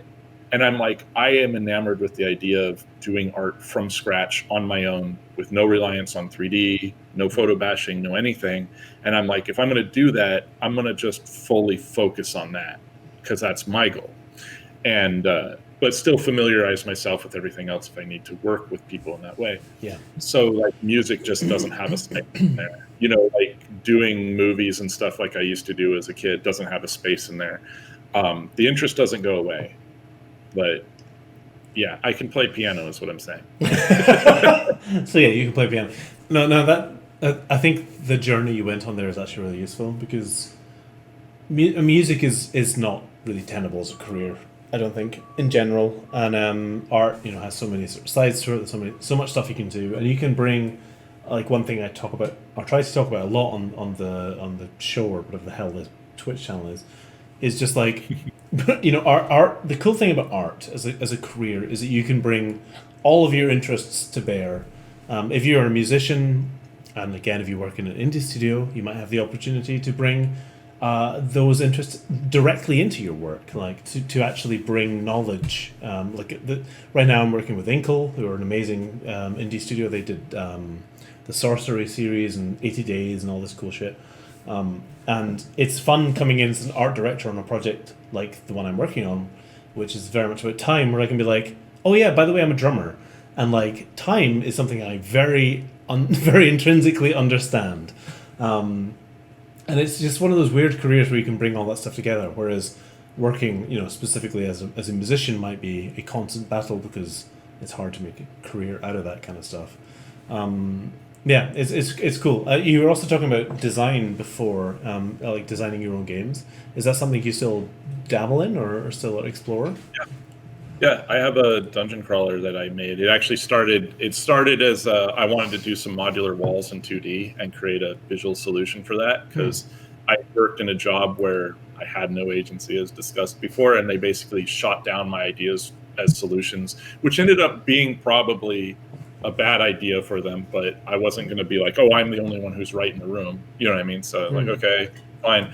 And I was like, oh, I'm going to try some of these solutions on my own. And it worked really well. And I just kind of leaned into it and started designing and writing and all this stuff for this game. And I'm like, I'm going to treat it as if I'm designing and developing this game the way I would develop it right now without a programmer.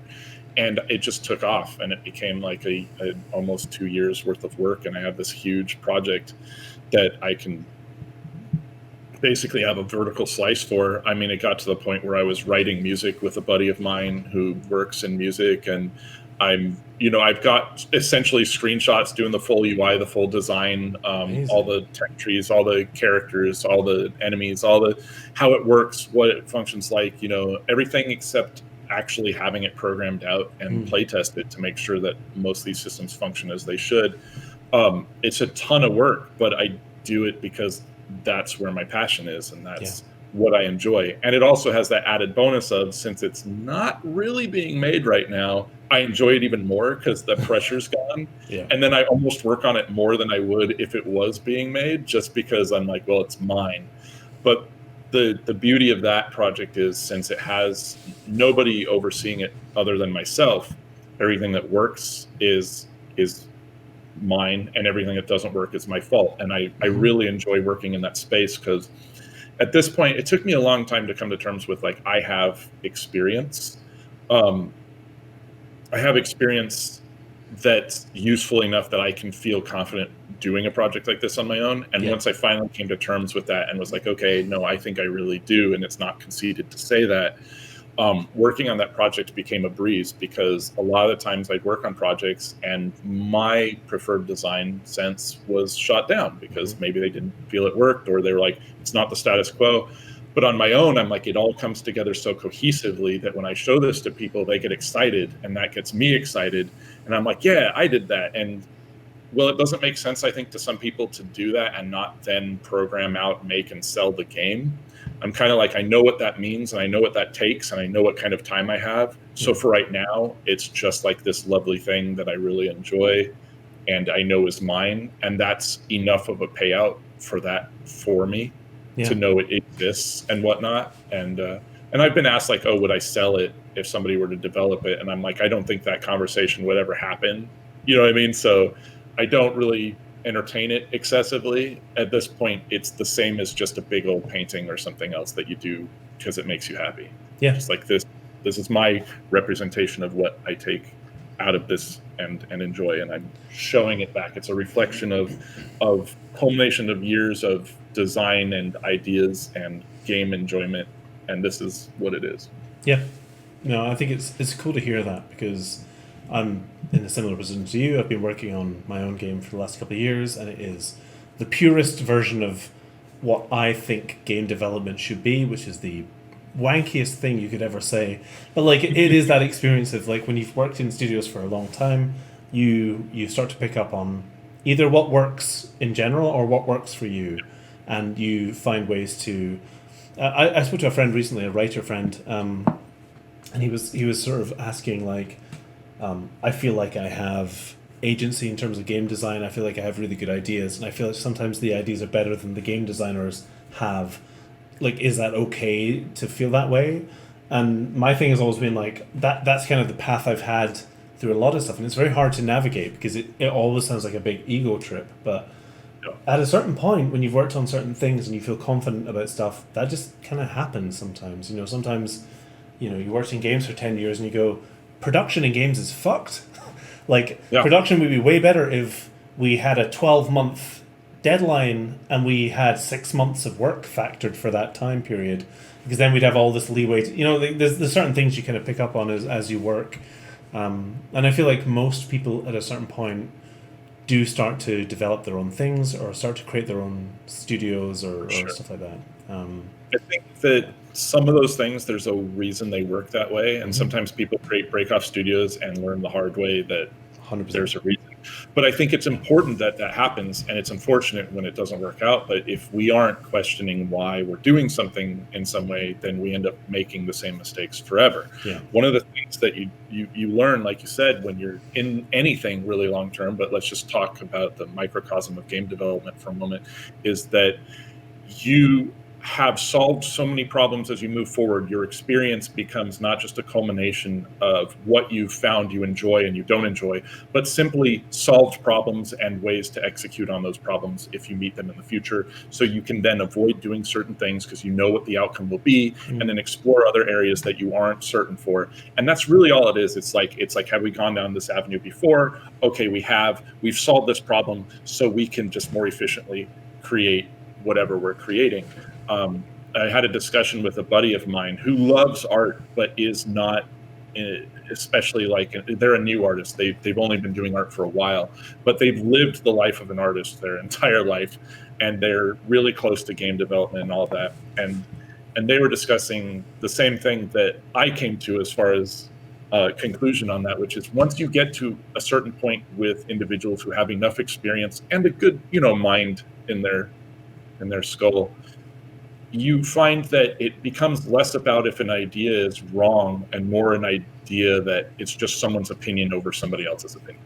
A lot of art direction, when you have an extremely capable team, is less that team coming up with bad ideas and more the art director going, well, my opinion on this is this, and that's what we're going with because we need a decision maker. Yeah. So sometimes you can cut those avenues out, get a smaller team, or work on your own project and make all those decisions based off that experience yourself. Whereas before it used to be like, well, without any oversight or without a bunch of checks and balances from other teams, you're just going to go unchecked and your ego will be huge. And you're realizing now that's not necessarily the case. The most experienced, reasonable people are able to put themselves in check and understand and explore and direct themselves without just going, well, my ideas are great and that is why they will work. They understand what works and what doesn't, but they're still able to explore and be creative. Yeah. And that's one of the most appealing things about that indie space is sometimes it's not that people aren't creative in AAA, it's that the stockholders are required to keep the lights on. And in the end, you don't always get what you want. You'll hear a lot of stories about AAA projects where it's like, well, we wanted to do this and the car was driving this direction. And then because of monetary concerns or lack of confidence from stockholders or whatever, the road was removed and put over here. And now we're driving a train and we still don't have tracks. And what happened? It's not even a game now. And what we put out wasn't what the concept art is. Yeah. And, the end user is basically like, lol, get better, devs, I could do this better. And it's like, sure, sometimes, but most of the time, you're not actually much smarter than the devs. Yeah. You just have the convenience of doing what you want, when you want, with whatever time frame you want. It's very different working within a company, working within those constraints. Now I think we're getting more teams and more companies that are realizing, wait, there is a big benefit to questioning that status quo and changing how we do things. But at the same time, let's take Cyberpunk 2077, for example, if I may. Yeah. Assuming anybody is familiar with this game, very small game from very small company. I assume everyone will have heard of it at least. But basically, the idea is it gets delayed. People are happy or sad or whatever. But a lot of what people are saying will be, hey, why not just let them develop it until it's done? Like what a lot of Blizzard would say or Valve would say, we release a game when it's done. And even now, we can't necessarily have a convenience about that. But it's above my pay grade to talk about Activision's involvement in anything. But let's just say things do change. Yeah. But you look at that and you say, it's convenient to say, well, just delay Cyberpunk for 3 more months and just get done what needs to be done. And sure, that's a good faith thought. But what happened when they delayed it for 3 weeks is their stock price dropped 25%. Yeah. That is not a small amount. That is a huge issue for that company to then consider what they have done and what the ramifications of that are. Yeah. There is a reason why things are set to come out and they have to come out whether they're finished or they're not at those times. And indie teams can kind of do that because they're not reliant on that same kind of influx of cash promotion. But big companies don't have that ability. There's liability that falls on their heads for that. 25% stock decrease is devastating. That's incredibly huge for a shift. And whether it recovers quick or not, it doesn't matter because that's what a lot of people involved remember. And so, those are considerations too for why teams stay doing things the way they are. But you're getting more fluke teams, I think, and more teams that realize, hey, what if we treat devs like they know what they're doing, and get them involved. And that's why I think more indie games are actually existing in the double A space instead of just an indie space, because people forget sometimes there is a space between you are an indie game or you are a AAA game. I think that space is becoming more and more blurred as time goes on as well. But a big part of that, I think, is, there's a few things that factor into this, but certainly in terms of making a video game, the unfortunate thing with something like Cyberpunk is if they're saying, hey, we need another month on this, the reality is probably, hey, we need another 2 months on this. But this is the best we can spin it for the position we're in. And our industry has a lot of talk about crunch, and certainly the video game industry as from a consumer point of view, not just within art. There are always discussions about Rockstar crunch and CD Projekt crunch and Blizzard crunch, or whoever the fuck we're talking about crunching right now. But the reality is almost every studio has issues with crunch. It's just the way it is, and often it comes down to the people you're talking about, the kind of higher ups, the producers, the publishers, who they require this at a certain time, otherwise those stock prices will go down, as you said, and that's really bad for the studio. And it sucks because it's just very hard to navigate. As someone in the company, one thing I've always said to people is like, nobody ever wants to make a bad game. No company ever wants to make a bad game. When you see articles about Naughty Dog is going through this or CD Projekt's going through this, whatever it is, like those artists, those designers, those developers, whatever, they're trying to do the best they can within usually extraordinarily tight and often unfeasible deadlines. Because I don't think I've ever worked at a studio where it wasn't the case that like there was at least 10 to 20% of the project was just undoable. It just couldn't be done, And the reason you sometimes see these like wonderful breakout indie games is that those tend to be the ones that really focus in on like a manageable project. But I feel like that's so rare, honestly, at this point. It's difficult. I mean, I've worked on projects where, people are like, oh, I played that game. And I'm like, cool. And they're like, yeah, it's too bad, these decisions were made and these decisions were made. And if I were working on it, I would have done this. And I'm like, cool, you just gave me a bullet point of all the stuff we planned for and actually started working on that got cut because we didn't have time, and they would introduce too many bugs and we wouldn't have time to crush them, and it would be worse to have it in there and have it not working right than to not have it in at all. And I'm kind of like, I think more now than ever people are realizing that's the case, but for many years it was just like, oh, you're working in the industry, you're working at a big company on a big project, and a lot of it's just a lot of people at home thinking they're smarter than you because they have the solutions. And it's like, you don't understand, we're working in chains a lot of the time. We're not able to do what we want to do when we want to do it, and half the time we get excited about an idea and it gets canceled at 90% completion. It's just the way it works. My current team's a little different. It's structured in such a way that we actually have time to do what we want to do, which is funny to say because like that is a big deal for people who don't know. To say crazy. We have and we get the outlines done, and we don't work a ton of overtime to do it. Anyone on our team currently who's working overtime is generally doing it because they just feel like it. There's no pressure to do it.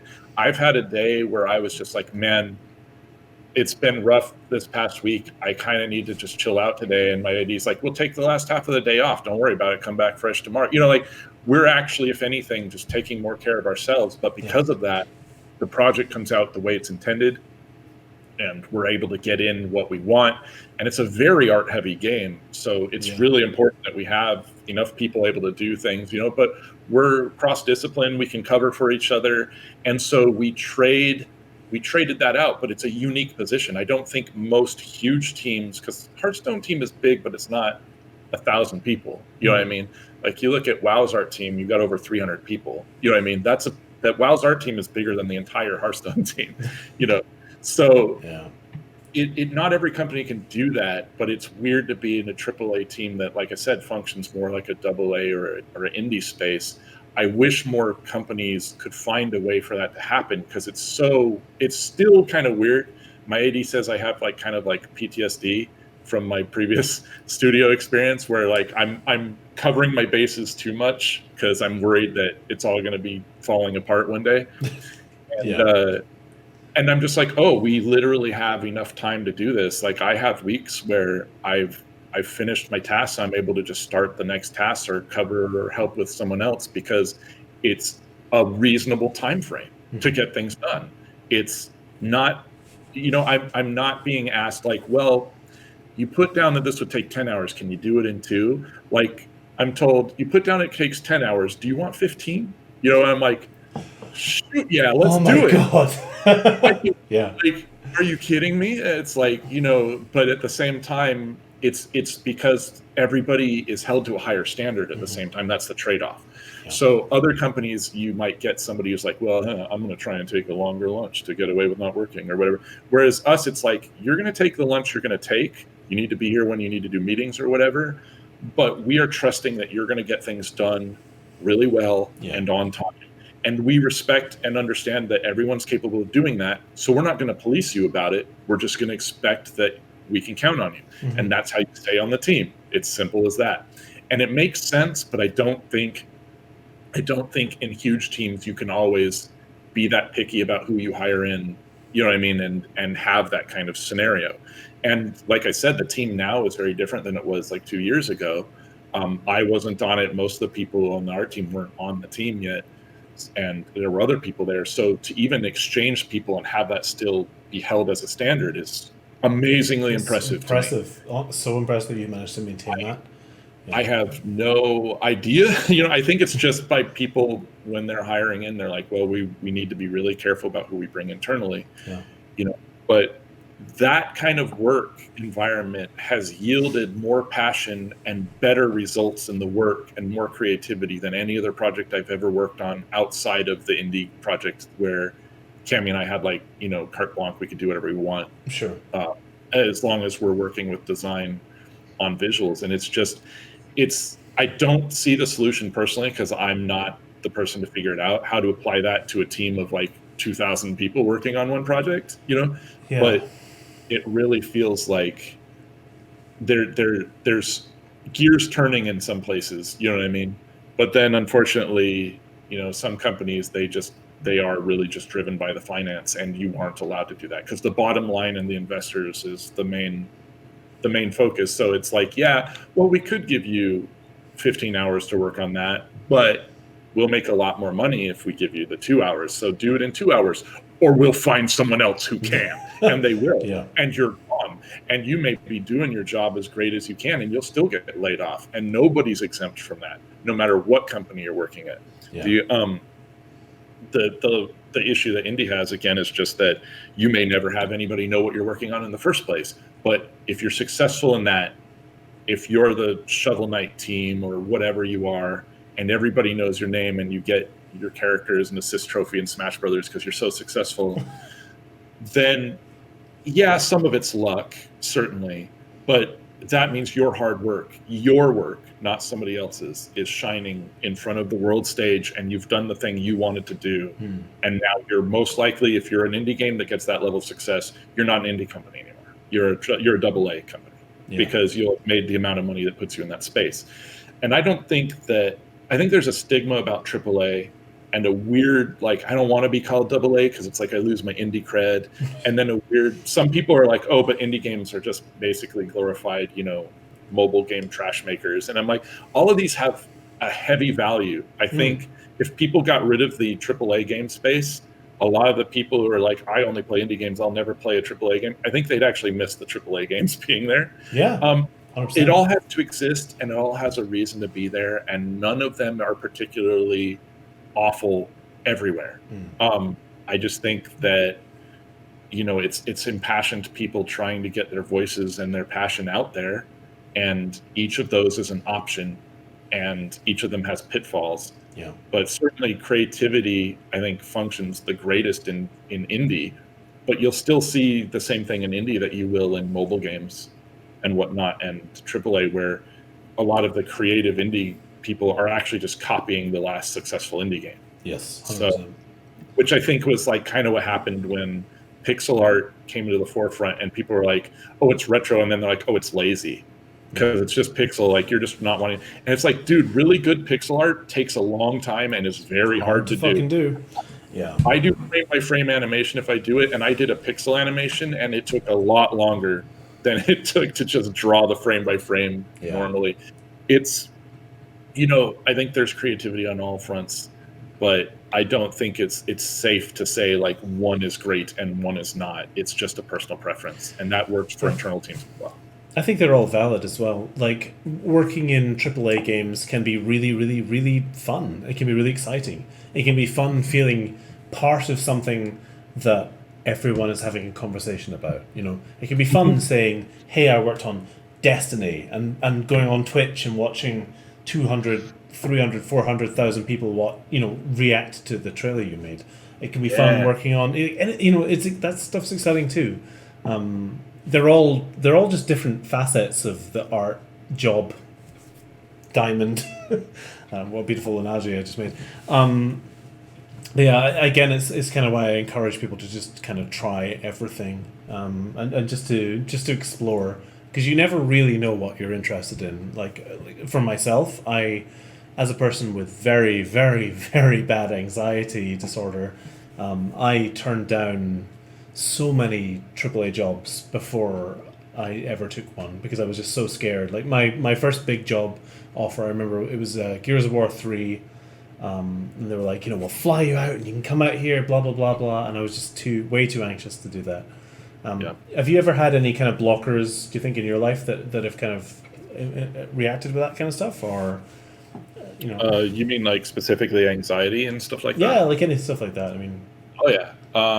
When I first got my AAA job, the Red 5 Studio one, and mind you, this was a studio that was going through turmoil, and some people, when I told them about it, they're like, why would you work for that place? It wasn't even like considered like the best in the world. Like, you've already got people down talking it. And I was just like, but this is a big opportunity for me. I went and I had to stay in a hotel room because I had gotten the job, I passed the test and everything. And they're like, stay in this hotel room and then find a place to live within 2 weeks, and we'll move your stuff down for you. And I was like, wow, I've never been treated this way, because I grew up very poor. So the idea of having someone pay for something and actually make a living wage after grinding through freelance, which honestly was the developmental freelance years. To clarify what that is, it means when you would do a huge painting and you'd get $100 for it, not $1,500 or $3,000 or whatever. I was working so much and getting so little that now, like, people will doodle something and it'll be like a sketch and they'll get $200 for it, and I would do an entire painting that would take 30 hours and I'd get $150 tops. I mean, and you can still live that life. You can still work for Fantasy Flight Games. You can still experience that if you want. And that option is always there. Too, I think it's great that people get paid more now. I'm not bitter or jealous at all. I think that people need to be paid what they're worth, and I'm not one of those people who's like, well, I had to go through it, so you should too. I'm like, no, I worked my entire life to help get people paid what they deserve, and I don't believe that because I've suffered anything, anyone else should have to suffer it. Unless they're awful, then screw them. But it's very much, it's very much a positive to see that happening. But it's hard to explain to some people who are just starting out, and they're like, yeah, I'm doing commissions. I got, I did a little flat colored character doodle and I got $350 for it. And I'm like, that's awesome. And they're like, why are you so excited? And I'm like, dude, because if I did that back in the day, I'd get $15 tops, and that was like industry standard cost for that. And I did a corn image back in the day, and the company for the corn band's advertising wanted to put it on shirts and sell it at Hot Topic, and they offered me $200 flat, no royalties. And I was like, what? No. What? I said no. They ended up hiring a copycat artist, and they paid them instead. Oh my god. But like, things have changed. The industry and freelance has shifted very heavily. But I came from that into an opportunity where it's like, hey, you can make enough money to live and possibly live decently, and we're going to pay to move you down. And I'm sitting in a hotel room and I moved my computer in there. I'm playing like Team Fortress 2 with my buddy in a hotel room. Like, this is the life, man. We didn't even pay for this room. And then like I actually broke down like an hour later. I went from that elation to sitting on the bed, and I'm like deathly afraid. I'm like, what if I performed well enough to get here, but now I can't do what I need to do? Yeah. And they're telling me that, you know, they're dangling this carrot, and this is a life you can have, and you've suffered what you've suffered, and you've worked what you've worked, and it'll be taken away from you in 3 weeks because you don't know what you're in for. It was scary, and it was hard to shake that. After the first week of being there, it was gone though, because I realized I was really fast, and I had worked under 100 times gravity to get there, and I was good enough and more than good enough for the job. But, you know, people will ask if that's like imposter syndrome that I was feeling. I don't think it was. I think it was just anxiety that like I got what I wanted, and now maybe all that work just wasn't enough. You know what I mean? It's the fear that you've given every part of yourself. I sacrificed a lot to stay true to who I am and to do art the way I wanted to instead of what everyone was telling me I should do. And then I was like, but what if that's not true? What if that's not possible? Yeah. You know what I mean? That's where that fear came from. And it was a very real fear. I cried in that hotel room in front of my best friend, and he's like sitting there like, oh God, what do I do with this guy? Like, he's crying, you know, it'll be okay, you know, let's go get something to eat. I'm like, yeah, I like food, okay. Food's okay. But it's like anybody who's been there or even felt an ounce of that knows how real that fear is. And it's you're not looking at like, oh, do I get this job? There's other opportunities. You're looking at like a flash of your whole life up to that point of what you've worked for, and you're like, someone else could just not like you and take that away. Yeah. You know what I mean? And luckily, it was a toxic environment. Not luckily for that, but luckily, I was a strong showing in that job, and it opened up a lot of opportunities. And now, if anything, people overrate what I can do, which I appreciate. But then I'm like, well, I need to make sure, you know, always getting better, always working hard, you know, but always trying to stay true to myself. I've never felt that scared about anything again, because I went through that and I overcame it. But I understand for some people that fear is always there. And so I try and talk about that. I think that sometimes when people, especially once they land their dream job or they're in the industry, you get kind of, I don't want to say there's only two camps, but there are two camps that exist amongst other camps. And one of them is people who are vulnerable.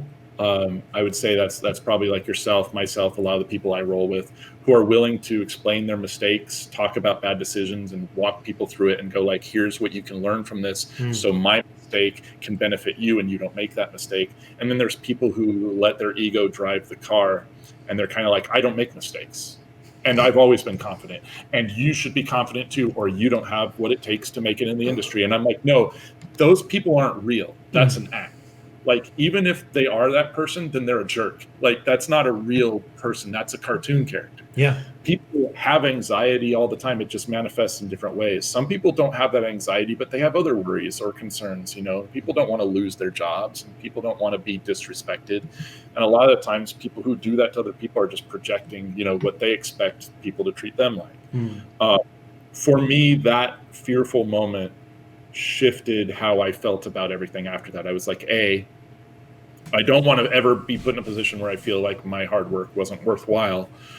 But B, I never want to forget what that felt like and become the person who's like, oh, I'm so great, or everything I do should be appreciated by everybody, or, you know, I'm not getting what I deserve.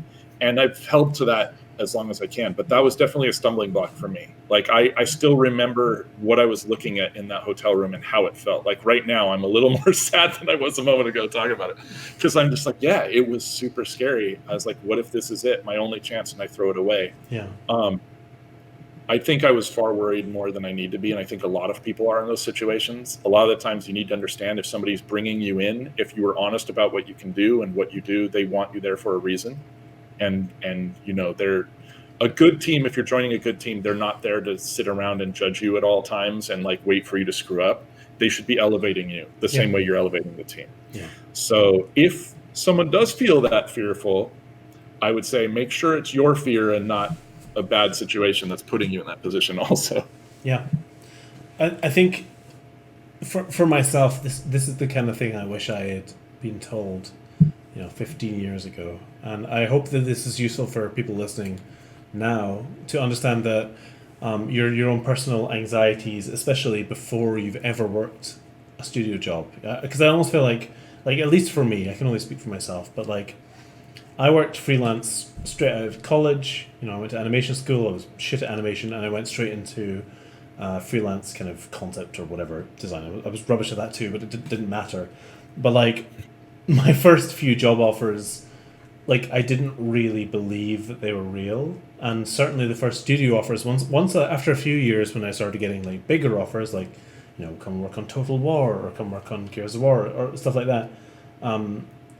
As someone with like genuine like anxiety disorder, and this is kind of a shout out to people who have like anxiety disorder. Like I as a 34-year-old man, I'm still absolutely terrified of the idea of going to a hairdresser. Like that's like a hour-long preparation where I have to like psych myself out to go outside and to talk to a human being. The idea, hey Alicia, the idea of going to a studio where you don't know anyone, where you know your ideas about what it means to create art might not be the same as what theirs are. I do have regrets around that stuff because I, having been in the industry again, like we have, you're like once you've been in the industry for a while, you realize that one, when you come into a studio, there's almost no expectations for the first few days. It's expected that you're kind of getting used to everything, you're getting set up with their software and their systems and whatever. And for me, that was often the scariest part. It's like, what the hell do I do on day one? Like, holy shit, like I have to speak to all these people. Do I have to remember everyone's name? And it's like, no, you don't. You come in and everyone accepts that you're like, this is the new person. They don't know what they're fucking doing. We're all going to be lovely because people in game studios are invariably lovely. Unless you're in a very toxic game studio, and that obviously does happen, but that will rarely rear its head immediately. Minority. Yeah, exactly. Yeah. They really are. And honestly, it's just like if you are in that position where you've been offered some kind of job, and I know obviously now jobs don't exist because COVID happened, but like next year when this isn't so much of a thing, just try and fucking get through that door. Just try and get in there and have a conversation with them, because everyone's a nerd. We're all awkward nerds. Game studios are literally run, controlled, and defined by the awkward nerds that work there, and it's a safe kind of space for you to do your thing, and also like hugely valuable, because I know so many people who want to work in art, who want to develop their work, who have aspirations to work on these cool projects, but never make it beyond that point because they're too scared to work in a studio, which I totally understand. But once you get in there, and we can talk, I'd love to hear your kind of experience around this stuff, but like once you start being surrounded by other creatives, and not even just creatives, just like people who generate stuff, designers, programmers as well, like who are coming up with ideas. The difference between having 12, 20, 40 people who just have ideas all the time and are always bouncing them off them, and you sitting at home in your office being scared about what your next piece is going to be, is like it's vast. And both are valid, but like working in studio is amazing. It's certainly worth doing anyway. Yeah, I feel like because of the news, and I'm not a big fan of games journalism. I'll just leave it at that. There's a whole weight behind that, but I think it's always going to be more exciting to talk about, oh, this studio is toxic, or this place has this trouble, and oh, they're all super sexist here, or whatever. It's given a lot of people I speak with like this impression that you go into a studio and you're just assaulted by everyone who hates you, and everyone doesn't believe in your beliefs or treats you like trash, and I cannot iterate enough that really is a minority. There are more than 3 video game companies in the world. I know that some people believe there's only 3, but they vary in all types of sizes. And then there's mobile companies. There's a lot of companies. There's even outsourcing companies, that work in tandem with these game companies. I've worked on all sides of this, and it really is those toxic studios, those truly toxic studios, are in the minority, like to the point where most people I talk to don't even encounter them. Mm-hmm. But I'll hear stories about them all the time from someone said something they heard from someone or whatever. I had the misfortune of working at probably one of the most toxic studios I've ever heard of. Oh, no. And it really, I don't think I could end up in a situation that would be that bad again, even if we tried to orchestrate one. I just don't think it could be that bad. Yeah. They were extremely sexist and very chauvinistic and very cruel. It was a huge boys' club, and they had no respect for anyone, and meetings had people yelling and throwing stuff, and like discussions were arguments, and people would try and blackmail people, and when it fell apart hard, and I didn't want to go into that job. But I can tell you now that any other job I've had, even jobs I was like, I don't particularly like this one, that's a cartoon again compared to everything else. That's not something you can expect or should expect, and I don't want people to, if I tell that story or someone else tells a story like that, to feel that that's what you're going to be getting into. And generally, if I had been aware during my interview, I would have seen that that's what was going on as well. It's hard for people to hide that long term. Yeah. I just want to iterate, everybody has their place, and it may not be in the studio, but if that interests you, then go for it, try it, see it. If anything, I know people who've been in studio and they're like, I'm never going to work studio again. But then they followed up with, but I'm so glad that I did. And I'm so glad that I met these people and I understood what it takes. And I knew that, I could or couldn't function in this way, and so on and so forth. I will be honest. Let's ignore COVID for a second, and just say we're all working from home. That's how I'm most comfortable working, but that's because that's what most of my life has been. But when I went internal and was working at my workstation at work, it's the second most comfortable thing I could have been, because again, you're around creatives, you get to have those conversations. We would just turn our chairs around and I would hear these amazing stories, conversations like we're having now, just with coworkers. I'm like, we're really getting to know each other. And that works well because they're creating, but they're not creating in a judgmental way. Like they're not walking up to my computer and going, huh, so that's how you drew that, huh? Interesting. They're like, oh, cool. Or, oh, that's an interesting way to do that. Or, wow, that's really rad. That gives me an idea. Like that's that synergy, which sounds like a storybook thing you come across, but it's very genuine when it's real. Very normal. Yeah. I had those judgmental people who did come by the desk and would always be like, oh, well, I'm going to spew 30 things that I heard in my textbook at art college and tell you why you're not really an artist. But, keep going, and if you need help, come find me. And I'm like, that guy was a dick. There's no way around it. But he didn't represent the industry, and he didn't represent, anyone other than himself and his issues that he had, that he just needed to be perfect and no one else could exist outside what he thought art was. And I've met so many great people through the industry and in indie and in AA and in AAA, and that experience of going into a studio, it is and is not what everybody hears that it is, but it's always different for every individual. And as long as you're in that good environment, it can be a phenomenal way to work and a phenomenal way to understand how other people work and get you out of your own head.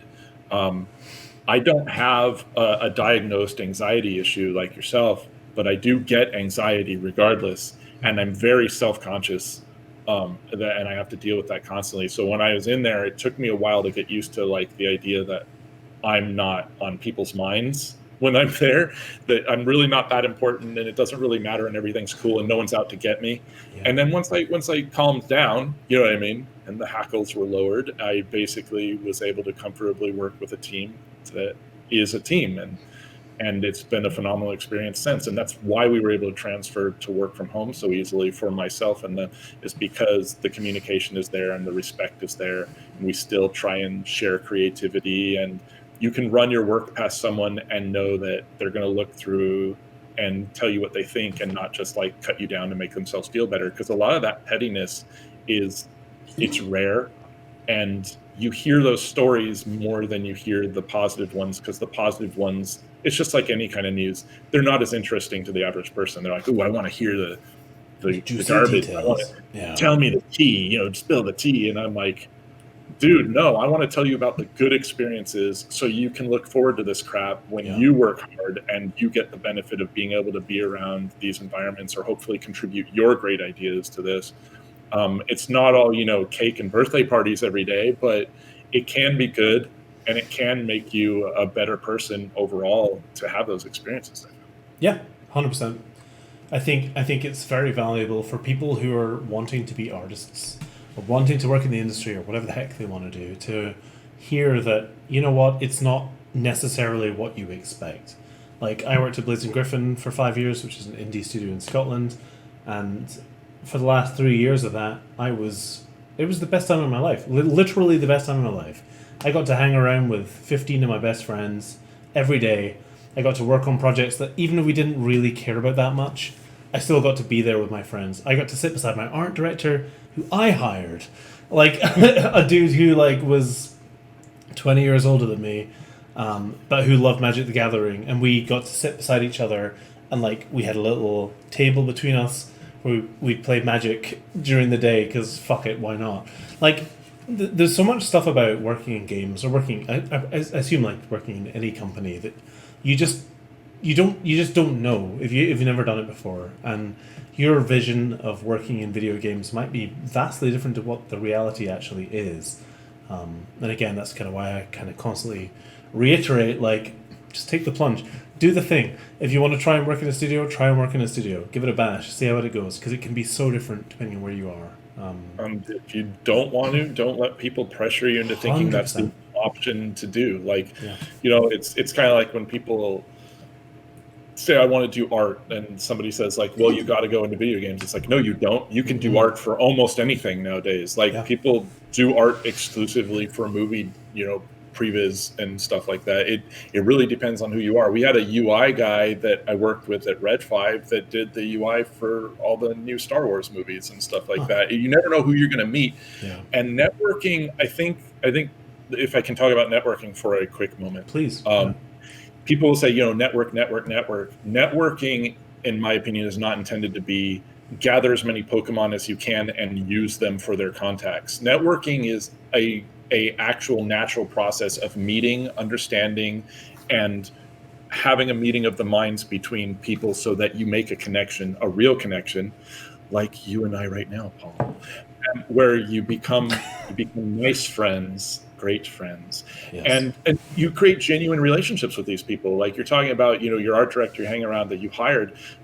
When I was at Red 5, we hired in a very young concept artist who was very soft-spoken, came out of his shell while he was working there, did phenomenal work, and ended up helping me with stuff, and I ended up helping them with stuff. And now they're over at Blizzard on Overwatch team, who when I was inside, he's working like right upstairs from me.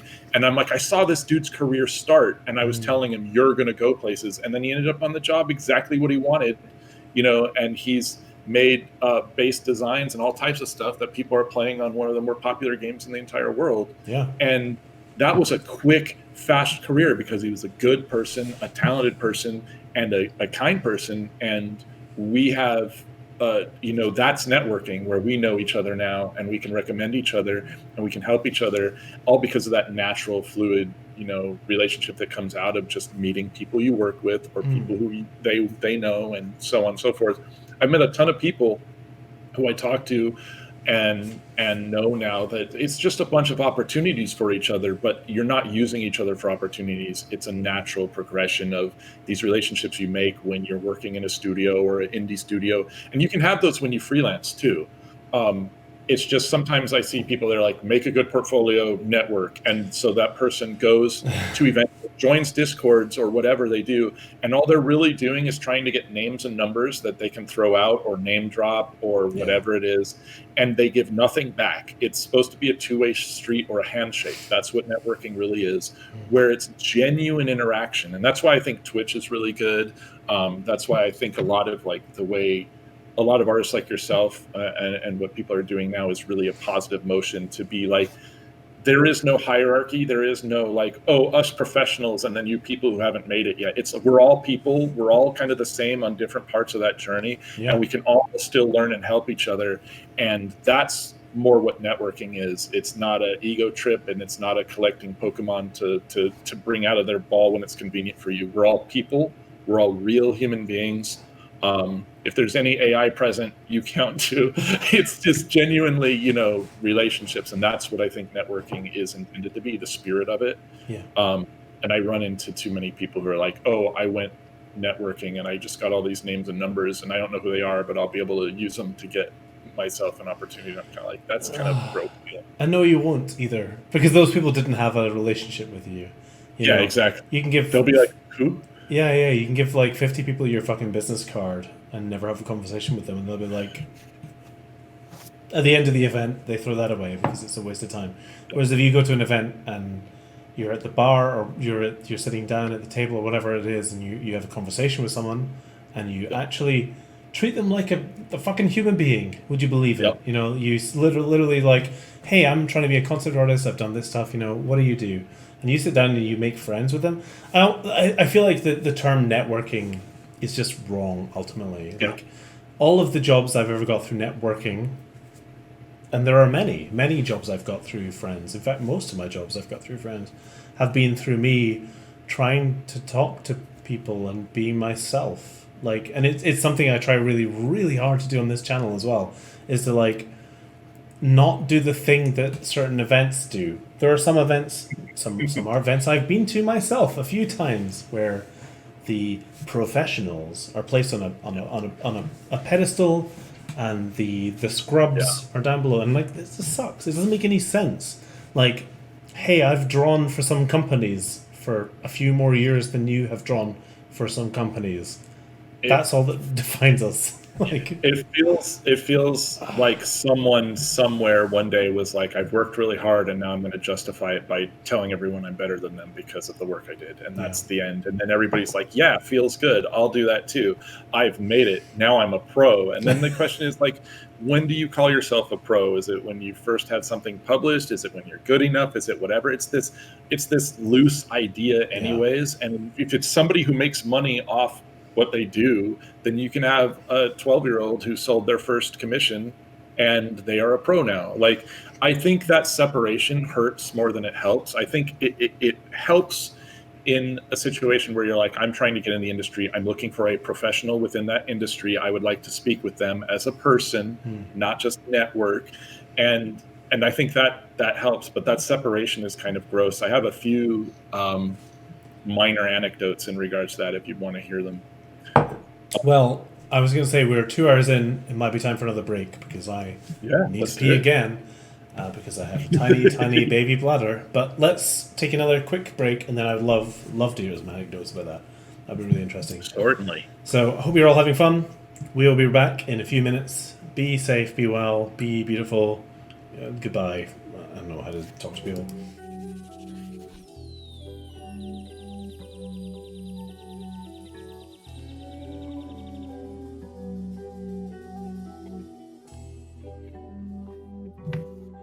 And we are back. Hello, je m'appelle. We're here to hear some anecdotes. Drop some anecdotes. Drop them like they're hot. dropping very, very lukewarm anecdotes. In regards to meeting people and networking, I've been to a few cons, but a majority of them were furry cons because they were small and people I knew were going there, and I could kind of sell whatever the hell I wanted there, which is fine.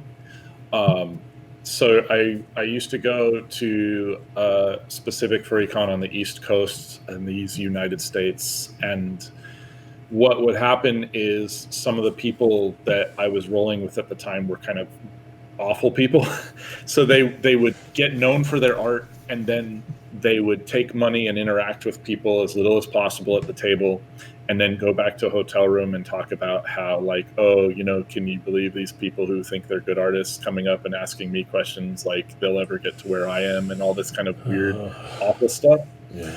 And I ended up feeling really nastified by that because all my interactions were never judging anyone. I was just like, wow, people are here to talk and interact. And as a freelance artist, I almost never saw anybody. So seeing somebody who was actually like, hey, your work is good in person, was like, oh, I'm going to wake up tomorrow and it won't have happened. Like, what a great dream that was, you know? And so I had to separate from that. And that was when immediately I was like, those people, they're just looking at other people as an opportunity to gain notoriety or money or what have you.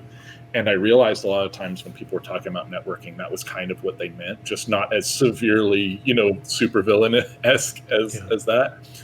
When I went into BlizzCon November, I think it was, of last year, I was invited with 9 other really phenomenal Hearthstone artists, and like yourself, we were working, for the freelance card art side, because I hadn't gone internal yet. That was actually when I started the negotiations to possibly work internally. And people would come up to the table, like fans of WoW, fans of Hearthstone or whatever, and they'd be like, "Oh, I have questions about the dev side of things." And they're like, "But I guess I should like buy something first," because we were allowed to sell prints. And I was like, "Dude, no, like you don't have to." I was like, "We're here to like talk and at your convenience. Like whenever you want to know something, just ask any of us. We all have vastly different experiences. You're not obligated to buy anything."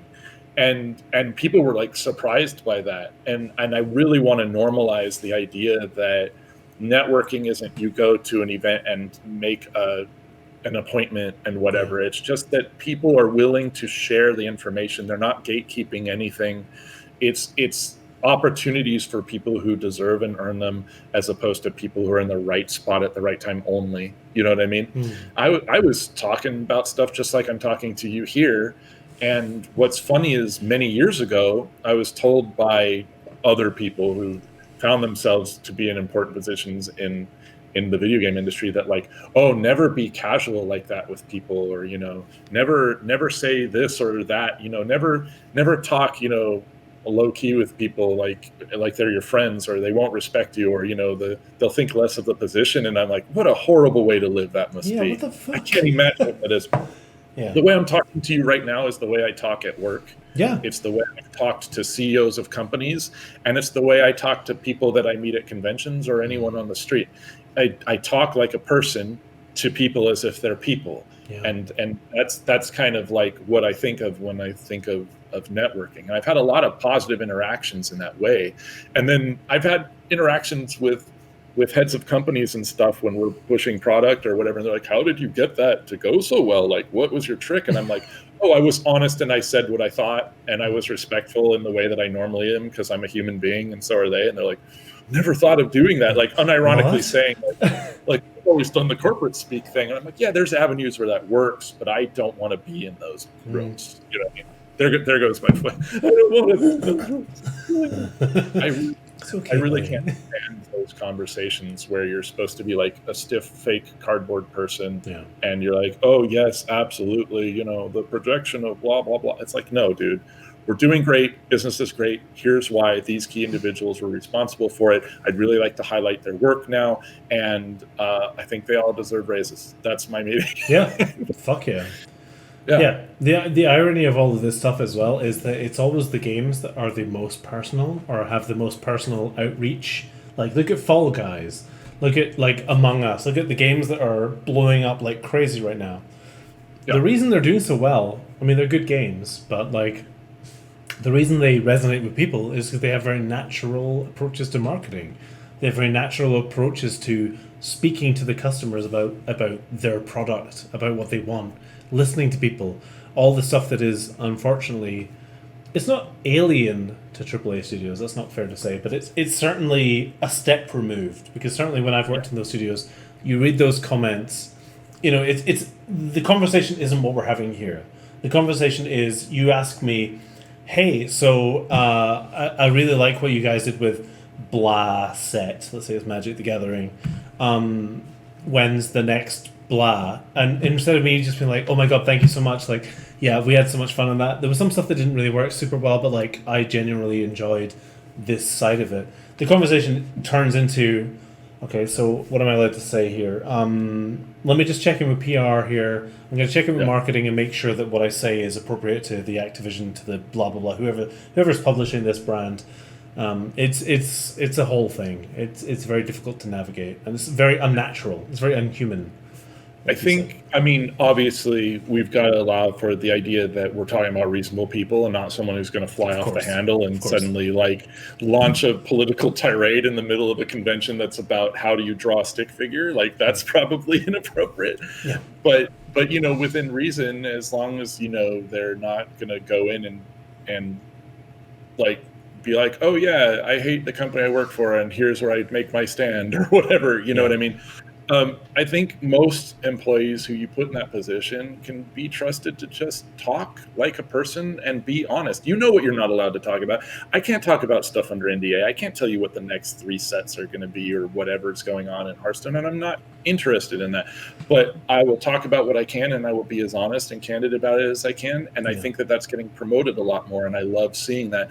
The Hearthstone team in particular did an event earlier in the year where they had one of our artists, Luke Mancini, he goes by Mr. Jack, is a very talented individual, working with Blizzard for like over 10 years. Yeah, amazing artist. Where they're like, you know what, let's just have him do a card back on stream on the Hearthstone channel, and we'll get our ex now, but our FX lead at the time, Hadija, in to field some questions about art and FX stuff. And you get to see him do the art, literally what they're going to do for work. That's going to go into the game. It's in the game now, the card back that he's doing. And it's just, they weren't like told like, no, only say these things. They were told, obviously don't talk about stuff you shouldn't talk about. That's it. Mm-hmm. And it was a very casual conversation.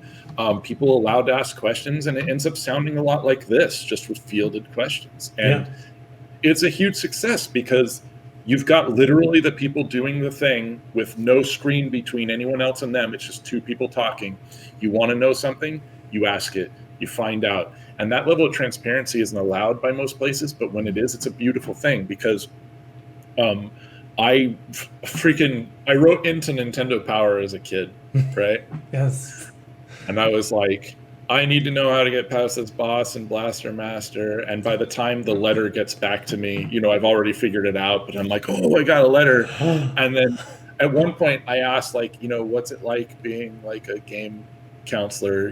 I really want to do this. And it was just this like short letter, but you could tell it wasn't a form letter of somebody basically saying like, I love video games and this is how I show my love for it.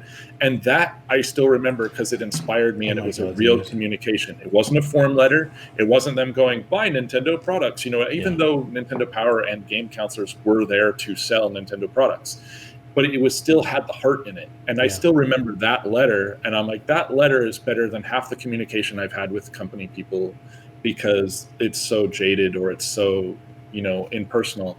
I'm so completely beyond caring about ego and needing to look like you're the most talented and best person in the room. If people want to like my work, I'd prefer they just like it, and if they want to hate it, that's fine. And if they're going to hate me, they're going to hate who I really am. I don't want to put on airs. I don't want to be, the king of, I don't know, whatever, the king and queen of ArtStation or whatever site, and that's no offense to people who are king and queen of ArtStation. I know you're out there, but what I'm saying is that like I want to be genuine to who I am, and I don't want to put on airs. Like it's been a weird transition. Like most people, I think, expect like, oh, if you work at Blizzard, you don't want to talk about when you didn't work at Blizzard. And I'm like, dude, I've been internal at Blizzard for less than a year, but in that less than a year, people have been like, oh, you work at Blizzard, and they give me more attention to what I'm saying than they've ever given me before. I draw the same as I did 3 years ago, except maybe a little bit better. I was always able to do what I can do now, but I didn't have that shorthand of, oh, you work in the industry, so now you're worth talking to.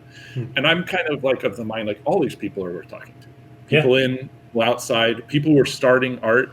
I've had people in my stream when I'm talking about artwork be like, well, I know I don't really matter in this conversation because I just started drawing a year ago. And I'm like, you matter just as much as anyone else. We've all been there. Nobody comes out of the womb going like, I can paint, phenomenally. And now I work for Wizards of the Coast. I'm only, 6 months old. Like that's not a thing that happens. And yeah, we're all different and we work at different paces. But, I've had people blow me off just because they're like, oh, you drew furry art, or, oh, you don't do concept the way I do, or you didn't work on Magic the Gathering. That's the only company, product that matters. And it's just like, it's so weird to me to just write off people like that and categorize them into what's useful to you and what's not. Whereas I prefer, again, arenas like this, arenas that I create and people that my friends create, where you're all just people hanging out. You're all doing different versions and it all works. When I've done art reviews on my site and I'll do them again, I try to say they're not art critiques because, we're splitting hairs, but it's an important difference to me that I'm looking at it and I'm telling you what I think. I'm telling you from my perspective what I see and trying to match it up with where you're trying to go. But I always tell people immediately, look for other opinions too. Find what fits for you. I'm not going to tell you, and I'm not the god of art and no one else is either. You know, gatekeeping is everywhere. That's what you should avoid. But I'm not like, you know, oh, I shouldn't waste my time with this person who just started. You have to be of a certain degree. I'm like, anyone who wants their work looked at, you submit it and it gets looked at and it's given the same attention and the same as everything else. And it's given you time on the spotlight for anyone else who's there. Maybe they're into what you're doing and then they can, and it has created, I don't have a personal Discord because I can't be arsed to manage one. But it's created these connections on Discord outside of that between people who are now friends simply because they saw art they liked or met an artist who was starting out and they could relate to them. And they're all better for that experience. And I'm not even really facilitating that. It's just it naturally happens because it's people treating people like people and not worried about like, oh, well, that person's only worth talking to because they're the best artist in the room or whatever. It all matters and it all comes down to preference, opinion, and where you are as a person. And seeing that, I am getting to a point, I know I'm talking forever, seeing that wrap around into the industry, you know, and seeing more and more professionals in the industry specifically reaching out and going, yeah, I'm just a person and I'm not just trying to be like, look how good I am so that you'll buy my product, but just they're like, hey, look at what I can do. I'm happy to share it with you. I want to talk to you. That's where my interests lie. And that's no offense to people who are trying to make a career of, you know, selling themselves and educators and stuff like that. It's just, I grew up in an environment where no one was there to help me out. No one was there to tell me what not to do, but also no one was there to help me out with what to do. Yeah. And now that it's everywhere, I'm like, dude, I would have killed growing up to talk to somebody who worked on Mega Man 3 when that came out and just be like, dude, how are you blocking these levels out? I've never wanted to do anything else in my entire life. Yeah. The music incredible. I still play these games today and I'm still like, dude, I want to talk to you. And so I know, right? I know. Those conversations now with people who work on the games you're actively playing has so much value just to who people are and how they think and showing the vast differences in the people who are on the same project and allowing people to know like, hey, I could see myself in that situation is amazing. It feels like a huge part of what we're both kind of getting on at here is just like the humanizing of people. Yeah.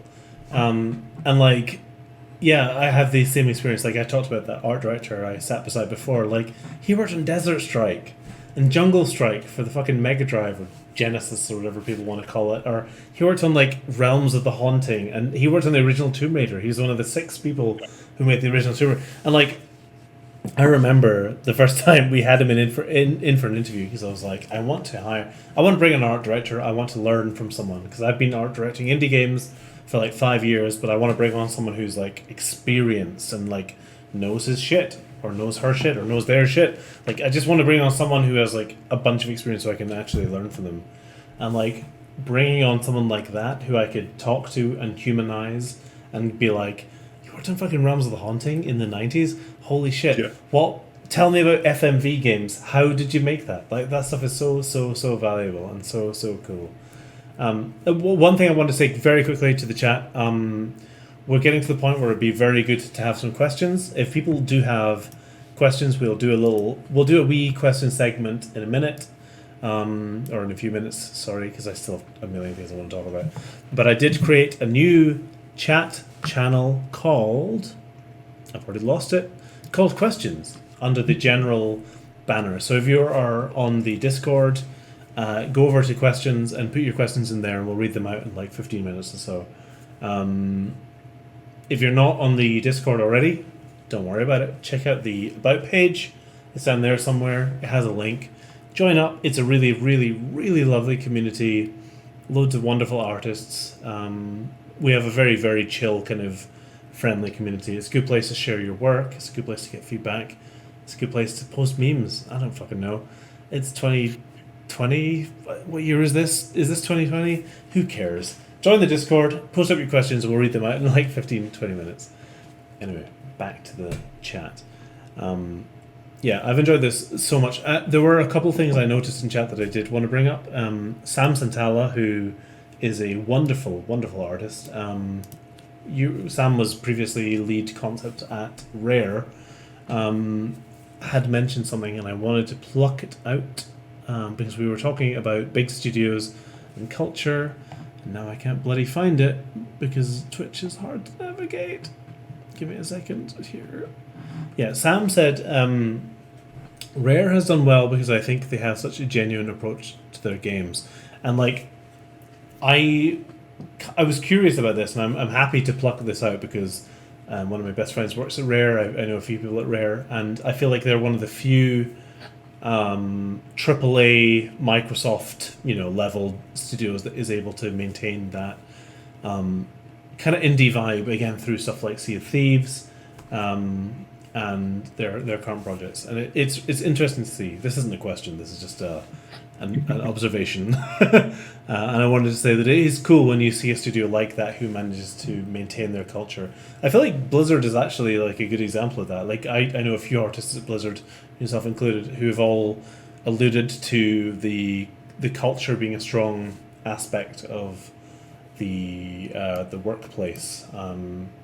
It's always been interesting for me as someone who grew up on Blizzard games. Like Diablo is still my favorite game, or Diablo 2 maybe is still my favorite game. But I grew up on Diablo, on Warcraft 2, and stuff like that. And I remember being, I think I interviewed with Blizzard in 2014 or 2013 or something like that. And I remember being very put off because they said that for a while everyone needed to know 3D. And I remember that being a huge thing at the time because like this is pre-Blender, this is pre like 3D making any fucking sense. It was like, you learn Maya or you learn Max. These are the two things. One is for animation, one is for games. Does that culture exist? Do you think that was just a misnomer for me? Like, in terms of every team at Blizzard is different. Like the culture is still the Blizzard culture for the most part, and that's actually I think one of the things the worry is work from home going to impact that in any way, and it's a very real concern because a positive culture isn't something that necessarily just coalesces on its own. When a team is large, it needs to be maintained. It needs to be curated, meaning you need to be mindful of who you're employing and what you allow and don't allow people to behave like. And hopefully you're getting people who just fit within that scope. It's a wide scope, but it is a scope. I think it's been maintained for the most part, as much as you can without people being in the same room, going like, hey, someone brought their dog in. I want to play with the dog. Oh, hey, let's have a conversation. Now it's more like, here's a photo of my dog. Let's jump on Zoom for a short amount of time and talk about. But I think that depending on the project, it's less of a demand and now more of an asset when someone can put on their 3D hat when they're on a 2D team or what have you. I think one of the bigger examples for a while was Valve, where they're like, it got out that like, well, they want someone who focuses on one thing but can do multiple things. And specifically, if you're on the 2D concept and illustration, they want you to be able to take something to completion in 3D, which at the time, like when Team Fortress 2 came out, there was probably no place I wanted to work more than at Valve on that game, which it was too late because guess what? It's already been made. But and then, like I painted more fan art for Team Fortress 2 than I think I did anything. Like I painted so much. I so bad. I did their propaganda contest and like took third place and all this weird crap. I was I was hovering around it. I was like the annoying guy who wouldn't shut up about like Team Fortress 2. But I was like, well, I don't have an interest in 3D though. I'm capable of doing it. I've had to dabble for work. I've had to do everything like mundane collision assignments to creation of assets and finalization and all that stuff. When quite frankly, 3D was less easy to get into than it is now. Like Blender's kind of revolutionized a lot of things in the way that ZBrush kind of did for a while. And I'm aware of it and I'm familiar with it, but my interest is very low in doing it. And I was like, does this mean that the industry is going this direction? And I feel it was for a while, and then it kind of pulled back because they realized, they being the idea of the industry as a whole, that it was realized that you're losing a lot of really, really skillful and workable talent by forcing everyone to be able to be cross-discipline like that, even within just the art side. So I think it's definitely an asset. And, and it was kind of like the rebirth of the tech artist too, where a lot of people don't even know what a tech artist is, but most projects you wouldn't have if you didn't have tech artists, which is just technically sound and minded artists who don't necessarily excel at the 2D side, but they're able to do things within programming and FX and art, and they just cover such a blanket area. They'll probably be the person who creates a solution for your project that no one else is really able to figure out. Completely required, but at the same time undersung. The bards are not creating songs about these people, but they're there, and there's so many spots for people to exist within game development that I think aren't really sung. Usually it's the rock star character artist is what you hear about. Oh, they're so amazing and they can do blah blah blah. Nobody talks about the poor dude who has to do all the crates. You know what I mean? Like, it's like most companies, it's both people are the same person. You know what I mean? But like for me, like I need a person who's going to draw those blades of grass really well, and sometimes that's me. But for me, I was like, well, I'll just work hard and I'll become somebody in the 2D space that can do the rockstar character stuff, but also can do the crates really well and the environment and so on. And I learned what I did and didn't like. Like, I love learning like a building system and building within 3D spaces and stuff, but I don't like creating the 3D assets. And I realized, well, I was figuring out what I was wanting to do. It seemed like the industry sort of pulled back on that requirement for 3D, and it became more of the bonus. If you get somebody who's good at multiple disciplines, that's great, but somebody's who's just really, really good at 3D or just 2D is sometimes just as great of an asset. I feel like there was a weird spot in like the kind of mid 2000s where, for some reason, the idea of a concept artist who couldn't create assets himself was like a weird thing, which is bizarre because it flies in the face of everything we know about game design. Like, traditionally, you want people who are very good at creating assets and are good at making very quick, very effective assets, and you want your designers to do their thing. But yeah, it is weird. The way 3D has changed over at least my experience has been very interesting to me. Like, when I was at animation school, for example, I had no interest in 3D. I did a class where we did some basic modeling in Maya, and then we like animated a character in Maya, and I was like, this is just maths. This is like so not what my brain is cut out for. I can draw a person and make them like move through some animations, but on paper, because of course everything was paper at that point. But like I didn't understand 3D. Whereas now I'm having like the best time of my life with 3D because we exist in an age where VR exists. Sculpting in VR is fucking unbelievable. Like, it has none of the constraints that, even ZBrush being very powerful, but it makes absolutely no fucking sense. Like, the UI is utter nonsense. Like, VR is like the thing that exists between 2D and 3D in a perfect manner where I can pull myself into the world and create a Diablo dungeon around myself, and I'm like, oh, that's wonderful. But it's good to see that requirement has kind of moved away a bit, because it always felt weird. I mean, jobs always have weird requirements. Every fucking games industry job has a bunch of strange, like, concept artist, you need to be great at designing, great at creating, great at thinking, but also great at 3D, great at this stuff, great at this stuff. And it's like, that's not realistic. I think in some cases, I met some people when I would do hirings and stuff like that it really felt like they were spread too thin because of that expectation. They were like, well, I heard I needed to know 3D, so I started learning 3D, and then their 2D suffered. And then they're like, and I wanted to do more than just characters, which is admirable, but they're like, now I'm trying to do 2D and 3D characters, 2D and 3D other things, and I wanted to focus on world building too, and I really wanted to get the concept side with my illustration, so I was trying to come up with ideas, and then it all looked mediocre because they were like running around like a chicken with their head cut off trying to figure out how to excel at all these things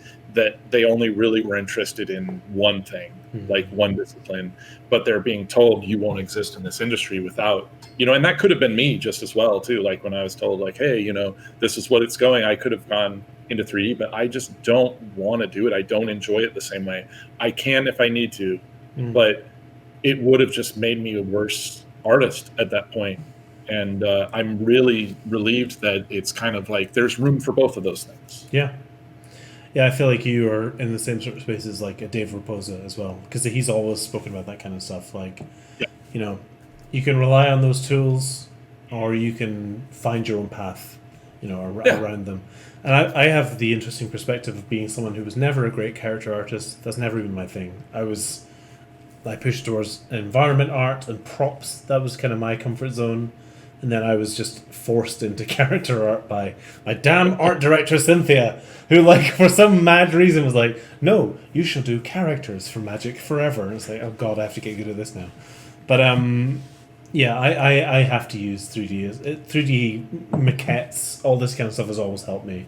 Like, going through animation school, like, building stuff, shooting stuff on film, like, putting lights on things has always been helpful for me.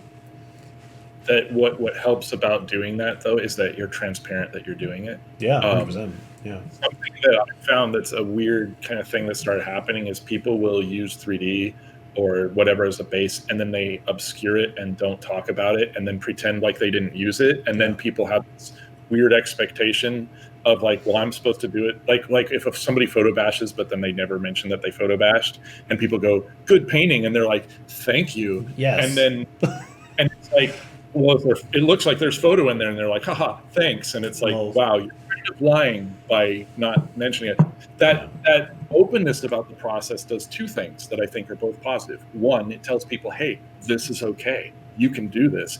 If you were struggling with this, you could do this, and maybe that's your home, And two, it normalizes the idea of being open and honest about your process instead of being scared someone's going to find out that you're doing this. Because like I said, when I paint something, I paint it from scratch. So if somebody else goes and is like, I made a 3D model and then I painted on it a little bit and goes, this is my painting. I'm like, well, that's not really true though, is it? It's kind of like a mixed media. You know what I mean? Yeah. And if they're honest with it, I'm like, rad work. And if they're not, I'm kind of like, like, yeah, I'm on to you, buddy. And the reason I mention that is that does come up in work too, because there's these weird ideas. Like people are like, well, you have to do this for concept art. And it's like, well, sometimes you do, sometimes you don't. Really depends on what you do. I'm a fast enough artist that I don't photo bash or anything in my concepts because that's what I want. And we have somebody on our own team that will mix things into stuff because why not? That's what they do. But nobody's going to lie about it. And so it becomes this positive motion that reminds people, like if they're like yourself, where they're like, well, I really struggle with this. This isn't my forte, but I found myself in a position where I need to do it. You don't have to jump in the deep end. You don't have to be that person if that's not who you are. You can write a thing, or you can use 3D and mix it in. It's just be honest with people and honest with yourself, and you're just going to create cool stuff that you love, and other people will love it too. Like there's this idea that, like, if you're honest and you're like, oh, I used some 3D in this painting, people are going to be like, oh, well, then you suck. Like, actually, say that, people will just go, cool. Like, they don't get stuck on it. They only get stuck on it if they find out the truth later. And then they're like, oh, you just kind of maybe pulled you just lied to me. Yeah. I think that's the thing. Like, because from my perspective, I talk about this a lot. My interest in this is that there are different reasons for making art, and there are different outcomes for making art. For some people, making art is a trial or something that you want to push through and you come out of it feeling good. Like for me, art is literally about getting the idea I just had onto the canvas as soon as I fucking can. Like literally, like I've just had this cool idea. I need to make this visual before I forget about it because I have ADHD. My brain doesn't process this stuff very well. No. Like I'll forget about it and I'll move on from it if I'm not careful. So I need to make a thing happen as soon as I can. And I've personally found that some projects I just draw, some projects I just paint, and some projects I just need to fucking make a 3D model of a thing and like render it out and just paint over it for 20 hours and then it's done and then like the idea's gone. And it's all valid. Like it's all fine. Yeah, that transparency validates it more than lying about it or trying to impress people with something you didn't really do, because it's like you still did stuff, you just did different stuff. I usually use Norman Rockwell as an example here because Norman Rockwell is a huge inspiration for me. And the fact of the matter is he never painted anything without a reference. He would take the photos, he would look at it and paint what he sees. Would he enhance it? Sure. Was he arranging through his artistic eye? Sure. But was he ever just sitting there and making something from scratch? No. Do I want to make something from scratch? Yes. So where's the disconnect? There isn't really one, because he was honest and open always about that process. There was no like, oh, he's not drawing those from scratch. It's like, well, honestly, with that level of detail, you probably realize that anyways. But just that openness, nobody goes like, oh, well, he sucks because he was just looking at photos. It's like, no, he was honest about it, so nobody cares, and it just becomes honesty about the craft and inspiration from the craft that was created. And then it's like there's no stuffiness in the room. Everyone can breathe normally. Yeah. Everybody knows that, like you said, it's just people creating in different ways. Anytime I've seen somebody really obfuscate their process like that, almost every time they're being suspicious. They're being really suspicious, and they're trying to present themselves as something that they're not. And then they'll make big Twitter posts or something about like, no, I should never have to say this. Everyone should just, and I'm like, you are really afraid of someone taking away the credit you think you're getting only because they think it's something that it's not. Because I'm looking at these people over here who are honest about it, and they're happy, they're not angry, and people love their stuff just the same. Because other people right now, more than any time before, I feel people are doing 3D more than ever. I'm hard pressed to find artists who are like myself that are just like, I don't really feel like doing 3D, I'm just going to do TD. That doesn't bother me at all because it's what people want to do. The only time it bothers me is when they just lie about what they're doing, and I'm like, that's not helping anyone but you. Like, that's really weird. 100%. Yeah, it's such a weird concept because being honest about what you do is just valuable. Because like for me, as someone who does everything, like same as you, I've tried everything at some point. I've done a bunch of photo bashing work. I tried to be a matte painter for a while. I even studied under David Long at Blizzard for like 2 years, trying to be a fucking matte painter. And like, it didn't work for me, but at least I learned those techniques. And for me, being a person has some sort of platform, at least a small platform, and is able to go, hey, you know what? Learning 3D this way actually really helped me. It helped me learn. I learned more about lighting than I ever did before I used 3D, which is weird. But like, you know, as soon as I started applying a almost not mathematical, but like a kind of regimented approach to building a scene, as soon as I stopped thinking about an illustration as being just me doing a draw, and it turned into me building a scene and hiring actors and dressing those actors and lighting the scene, that completely changed the way I worked. And it might not for you, but I get so excited about talking about that, like way more than I did before, where I was like, I don't know, I just keep drawing until it's good. You know, like previously that was my process. That's how it works. I mean, when I talk about something like I don't like 3D, it's because I've tried it and I realized I didn't really like it. It's not because I'm like, ooh, I hate 3D. I love 3D and I love seeing what people make. I have no problem with people who photo bash, people who incorporate 3D, people who do whatever. There's an excellent animator who actually animates with Blender and it looks like 2D. And like, I was like surprised. I was like, oh, I thought this was 2D. And then I found out it was 3D. I was like, well, that's weird. But they're honest about it, so it doesn't devalue it at all. It's the lying that devalues it to me. You know what I mean? It's the like misdirection of like, oh, I used photo in this, but I'm not going to tell anyone. They'll think I painted this myself. So then they're told, wow, that tree looks great. And then they lie and go, thank you, instead of going, I painted that. I didn't paint that tree. But you know, if you're honest about it, you don't have to feel bad. There isn't a stigma because you're able to just be like, I did this thing, and then people will accept it because everybody's doing that. It's just the people who are fake about it that are an issue. I think exploring and finding it should be the way that people do things, because I knew somebody kind of the reverse of that who did a lot of photo bashing and tried to do like perfect looking photorealistic paintings and photo bashing and kind of matte paintings. They were playing in that area. And they ended up switching to really cartoony style one day, like just hand-drawn, weird, simple cartoony. And they were so afraid of doing that because everybody's like, well, good art is always like this, and cartoons are for babies. And they flew once they went into cartooning, and it just became who they were. And they're like, I've never felt so good and free in my life. And so it works both ways. You know what I mean? I think the biggest issue now is just the pressure. People who want to just paint something feel like they can't, even if they wanted to, because it takes a long time. And then everyone else is like pouring out their output and they're like, well, it needs to be perfect. I don't have an opportunity to learn and fail or be imperfect. I have to be perfect today. So people just skip experimenting one way or the other. You know, they skip experimenting and photo bashing. They just draw, or they skip just drawing and they go, I'm going to trace a 3D model. But that's, I think, the problem that leads to the lying about the process. Yeah. Is they're afraid of failing, and they're afraid of being imperfect, so they feel like they have to take a shortcut. And instead of making a shortcut, why not just make it what you do and then be upfront about it? And you win twice. You've got two cakes. Everything's great. And no one's going to have a problem, because people have kind of, I think at least people who are catching up with the times are realizing art is not one thing or another. It's what you make and how you make it. The only time it's not art is when you're lying about it and you're just being a jerk. Yeah. Then it's still art. It's just not what you said it was. And I think that's beautiful, and there's room for everybody. And there's a lot of judgment that people throw around, but you can sidestep any judgment and go forward with confidence, knowing that you're honest with yourself and other people. And then the world is literally your playground. You can do anything you want.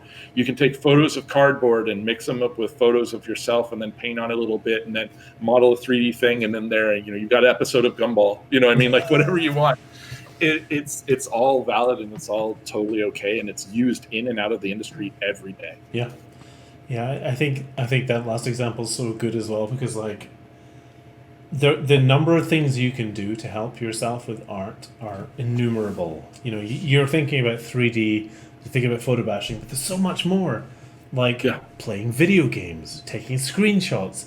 Like, I cannot even begin to count the number of projects I've worked on where I had to depict Victorian Britain, and I was like, you know what? I'm going to load up fucking Assassin's Creed Syndicate, and I'm sure as fuck going to find a nice... Because these guys did the research for me. These people did this research. I'm going to go into this place, take a screenshot, use that as my base, boom, boom, boom, boom. You know, using screenshots. There's so many ways you can do this kind of stuff. Even down to one thing I've recently got into, which, oh my god, it's like such a fucking game changer, is like 3D scans. Because now you can 3D scan stuff on your camera, on your phone. All you have to do is find a tree stump, what looks good, and take a bunch of photos of the damn thing, throw it into some free software, and it makes a perfect 3D model of it. And it's like, boom, there's your free 3D assets. It's nuts. It's really just I yearn for the ability to speak. I yearn for more conversations like this where reasonable people are talking about it reasonably, and it lets people who maybe are on the fence or feel bad understand that it's not about what you're doing, it's about how you present what you're doing. Mm-hmm. Like I said, if you're being honest about it, it doesn't matter. I know that people are talking about like the reference conversation. That's a huge conversation, but the shorthand is that some people will go like, using reference is bad. I think that came from the idea that people were conflating the idea of tracing reference and saying you drew it from scratch with looking at reference, which you need to know how something looks sometimes, which is totally fine. And also, if you trace your reference and you just simply say, oh, I traced some reference, that's okay too, because you're being honest about it. The only problem in that scenario ever regarding reference is if you're tracing your photo or whatever it is, and then you don't say anything about it, and you let people think that you made that from your own mind when you didn't. That's it. A fifth grader, a 5-year-old probably knows the difference between wrong and right in that. And it's that simple. Nobody's going to know how something looks without having seen it at some point in their life. For me, the biggest thing, and I know Cammie was talking about it too, is if you're wanting to learn what something looks like and be able to do it on your own, you just use reference in a way that hopefully you retain the things you learn about it. So later, if you're like, I need to know how to draw this cup of water, I paid really close attention when I used the reference. Now I retain some of those aspects. That's why, like, if I stream, most of the time I'm drawing or painting stuff from my head. Yeah. But that didn't just happen. It was years of looking at reference and paying attention to things that I did or whatever. And just the other stream, I'm like, I don't know what this handgun looks like. Move the photo onto my stream so you can see the reference I'm using and how I use it. And you know what I mean? Like, that honesty is all you need. You can't do anything wrong if you're honest about it. Yeah. There's just no way. Yeah, I think the more that we have in our culture, the better, honestly. It helps people understand that stuff is not cheating. The concept of cheating does not exist in art. It doesn't make any sense. The only way, like we've been kind of saying for the last wee while, the only way you can cheat yourself is if you lie about your process. If you Absolutely. upload a tutorial being like, this is how I draw heads, it's like, no, you don't. You fucking use DAZ, and then then you trace it. Like we can. And it always. The stupid thing is as well, we can all see it as well. That's always the maddest thing about it. Like anyone who's worked in the industry for more than like 5 years can be like, nah, dude, you fucking use DAZ and you like got a render of it with like a. Because it's like there's like alien art. I remember seeing it in God, what Alien Covenant. There was some Alien Covenant artwork that was literally just like a bunch of DAZ shit. I was like, we all know you just use DAZ for that. It works really well on social media. Like you can fool people on social media with that real easy because it's like shotgun art. Oh, I saw that. I liked it. Cool. It had a thing I liked. Or there's a boob I saw. That's cool. Whatever it is that people are into.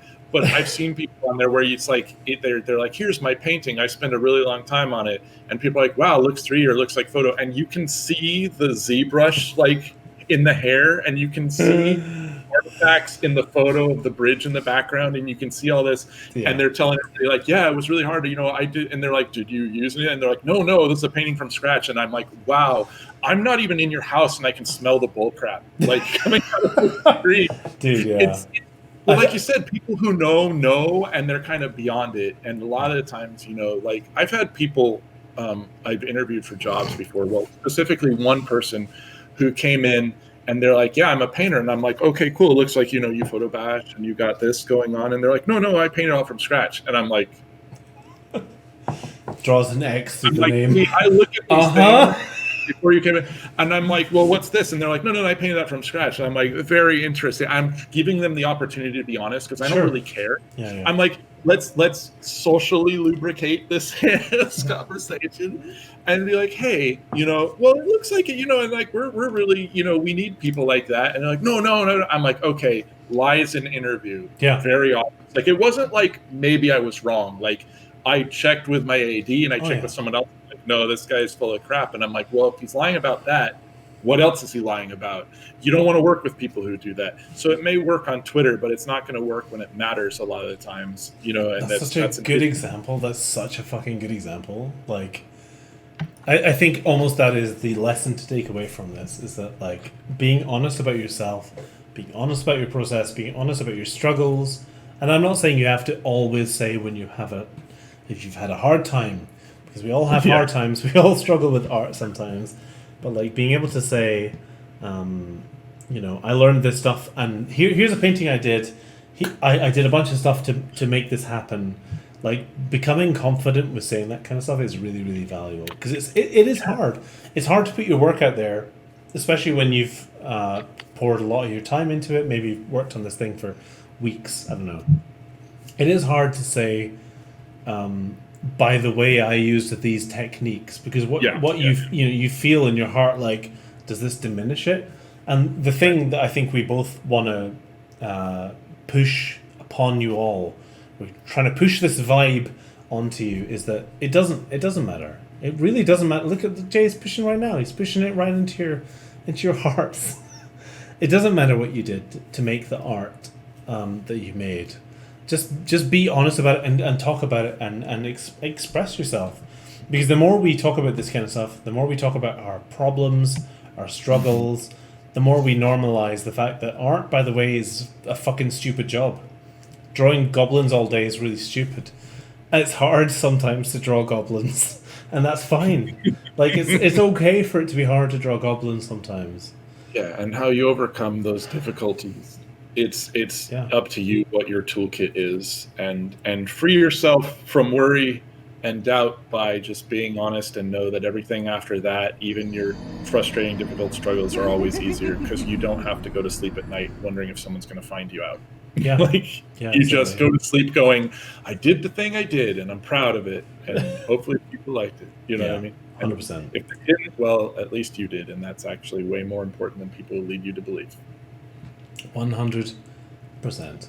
So we're now 3 hours in. If anyone would like to submit some questions to the Discord, I'm going to take one more break, and then we'll do some questions. So go with this Discord, check out the questions thread. Please post your questions there. We only have a few right now, and we'll return. We'll ask some questions, I don't know what'll happen. Who knows? Maybe it'll go on for another hour. Who knows? But that's the whole point of this. We don't know what we're doing, quite frankly. But yeah, No idea. Exactly. We'll reconvene in a few minutes. But yeah, let's take a quick break. Please put your questions in the Discord. Goodbye forever.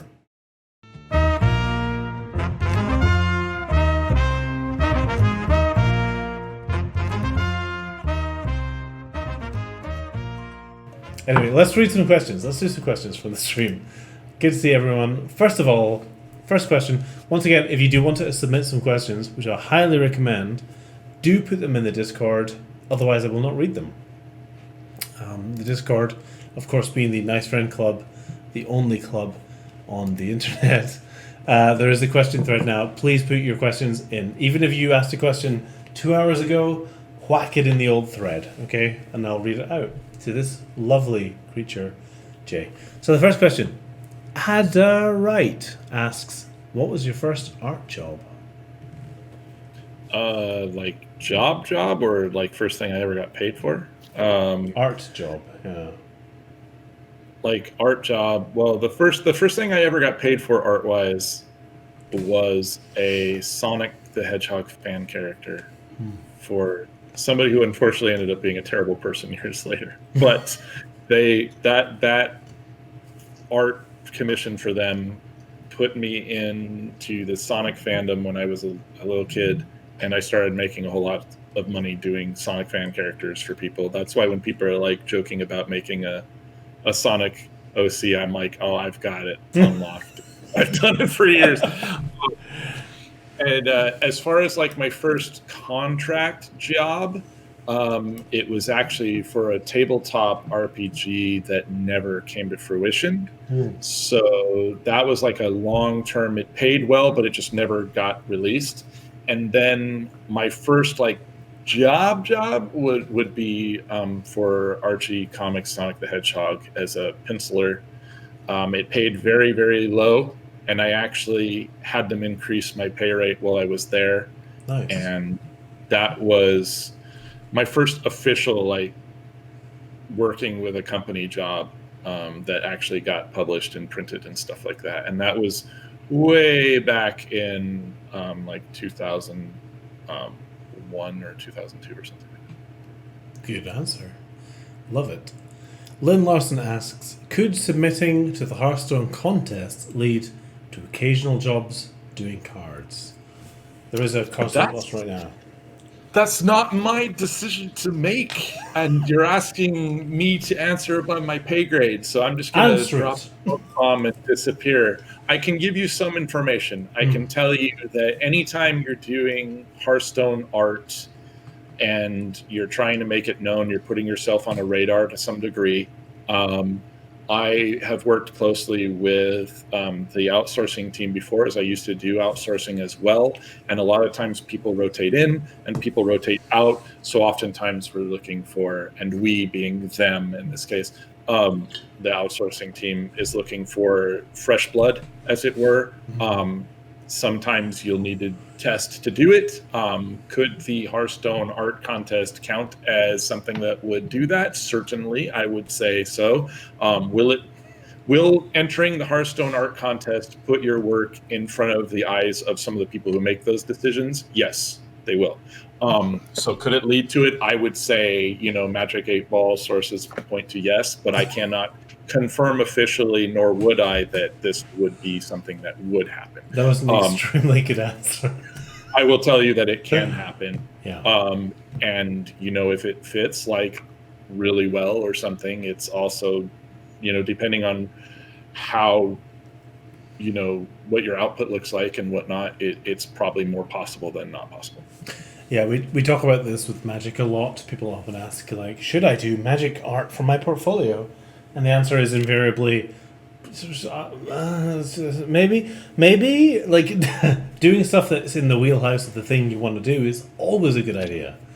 Yes, absolutely. And people will see it. If you want to do your version of Aurelia, fucking go for it. And I can tell you something too. because Jeremy Cranford's pretty much like the spearhead of the outsourcing team. And one thing he's told me to pass along to people before, and passed along to me as well, is if somebody wants to work on Hearthstone doing card art, and you don't have what it takes, or you haven't hit that stride or whatever, just do it again until you do. Like, he's not the kind of guy, and our team's not the kind of team that's going to go like, well, you didn't do it that one day, so you're out forever. Like, if you hit a stride later or start producing artwork that seems like it's a good fit, and there's requirement for people on the contracts, then take another swing at it. That's generally how it works. So. Yeah, I think Magic is the same. And actually, to use this platform for a second, for the people who are watching, I am someone who would love to work on Hearthstone. However, I have no samples in my portfolio that are Hearthstone adjacent, which is why I'm doing a piece of Hearthstone style art on my stream.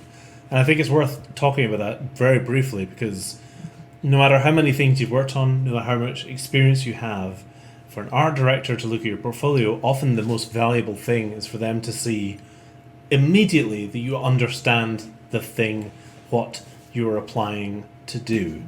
Yes. I'm sure that I can apply with a portfolio of magic art and all this artifact and all this kind of shit, but like going to a specific job with art that is tailored to them, going to Blizzard, going to Valve, going to Riot with like a portfolio of 10 pieces that are good, but also one that is just like, hey, here's how I would approach League of Legends, here's how I would approach Hearthstone, here's how I would approach Magic the Gathering, is always valuable to do. And I think it's worth thinking about that. You can always have more than one portfolio. You Yeah. can always have a portfolio tailored towards Blizzard work, and then a different portfolio tailored towards Riot, tailored towards whatever, because those art style markers you're going to want to hit are going to be kind of different. Usually going to Riot, if you were working on League or something like that, it's definitely going to be more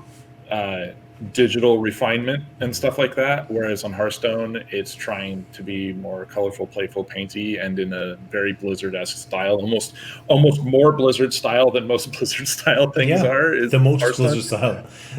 So for example, to just for the sake of discussion, your portfolio doesn't have Hearthstone in it, but you have Magic the Gathering or whatever. It's still, there's benefit to the idea that, hey, you've worked and had experience in the realm of doing outsourced art for card games and such before, which does have value and possibly could contribute to that portfolio. But if you were applying to Hearthstone and you had no Hearthstone, like you said, Hearthstone adjacent or Hearthstone-esque images in there, it would be kind of like, well, I don't know if you can do it though, so this portfolio isn't telling me much, which is just reiterating what you're saying, but I'm just confirming that is the case for certain.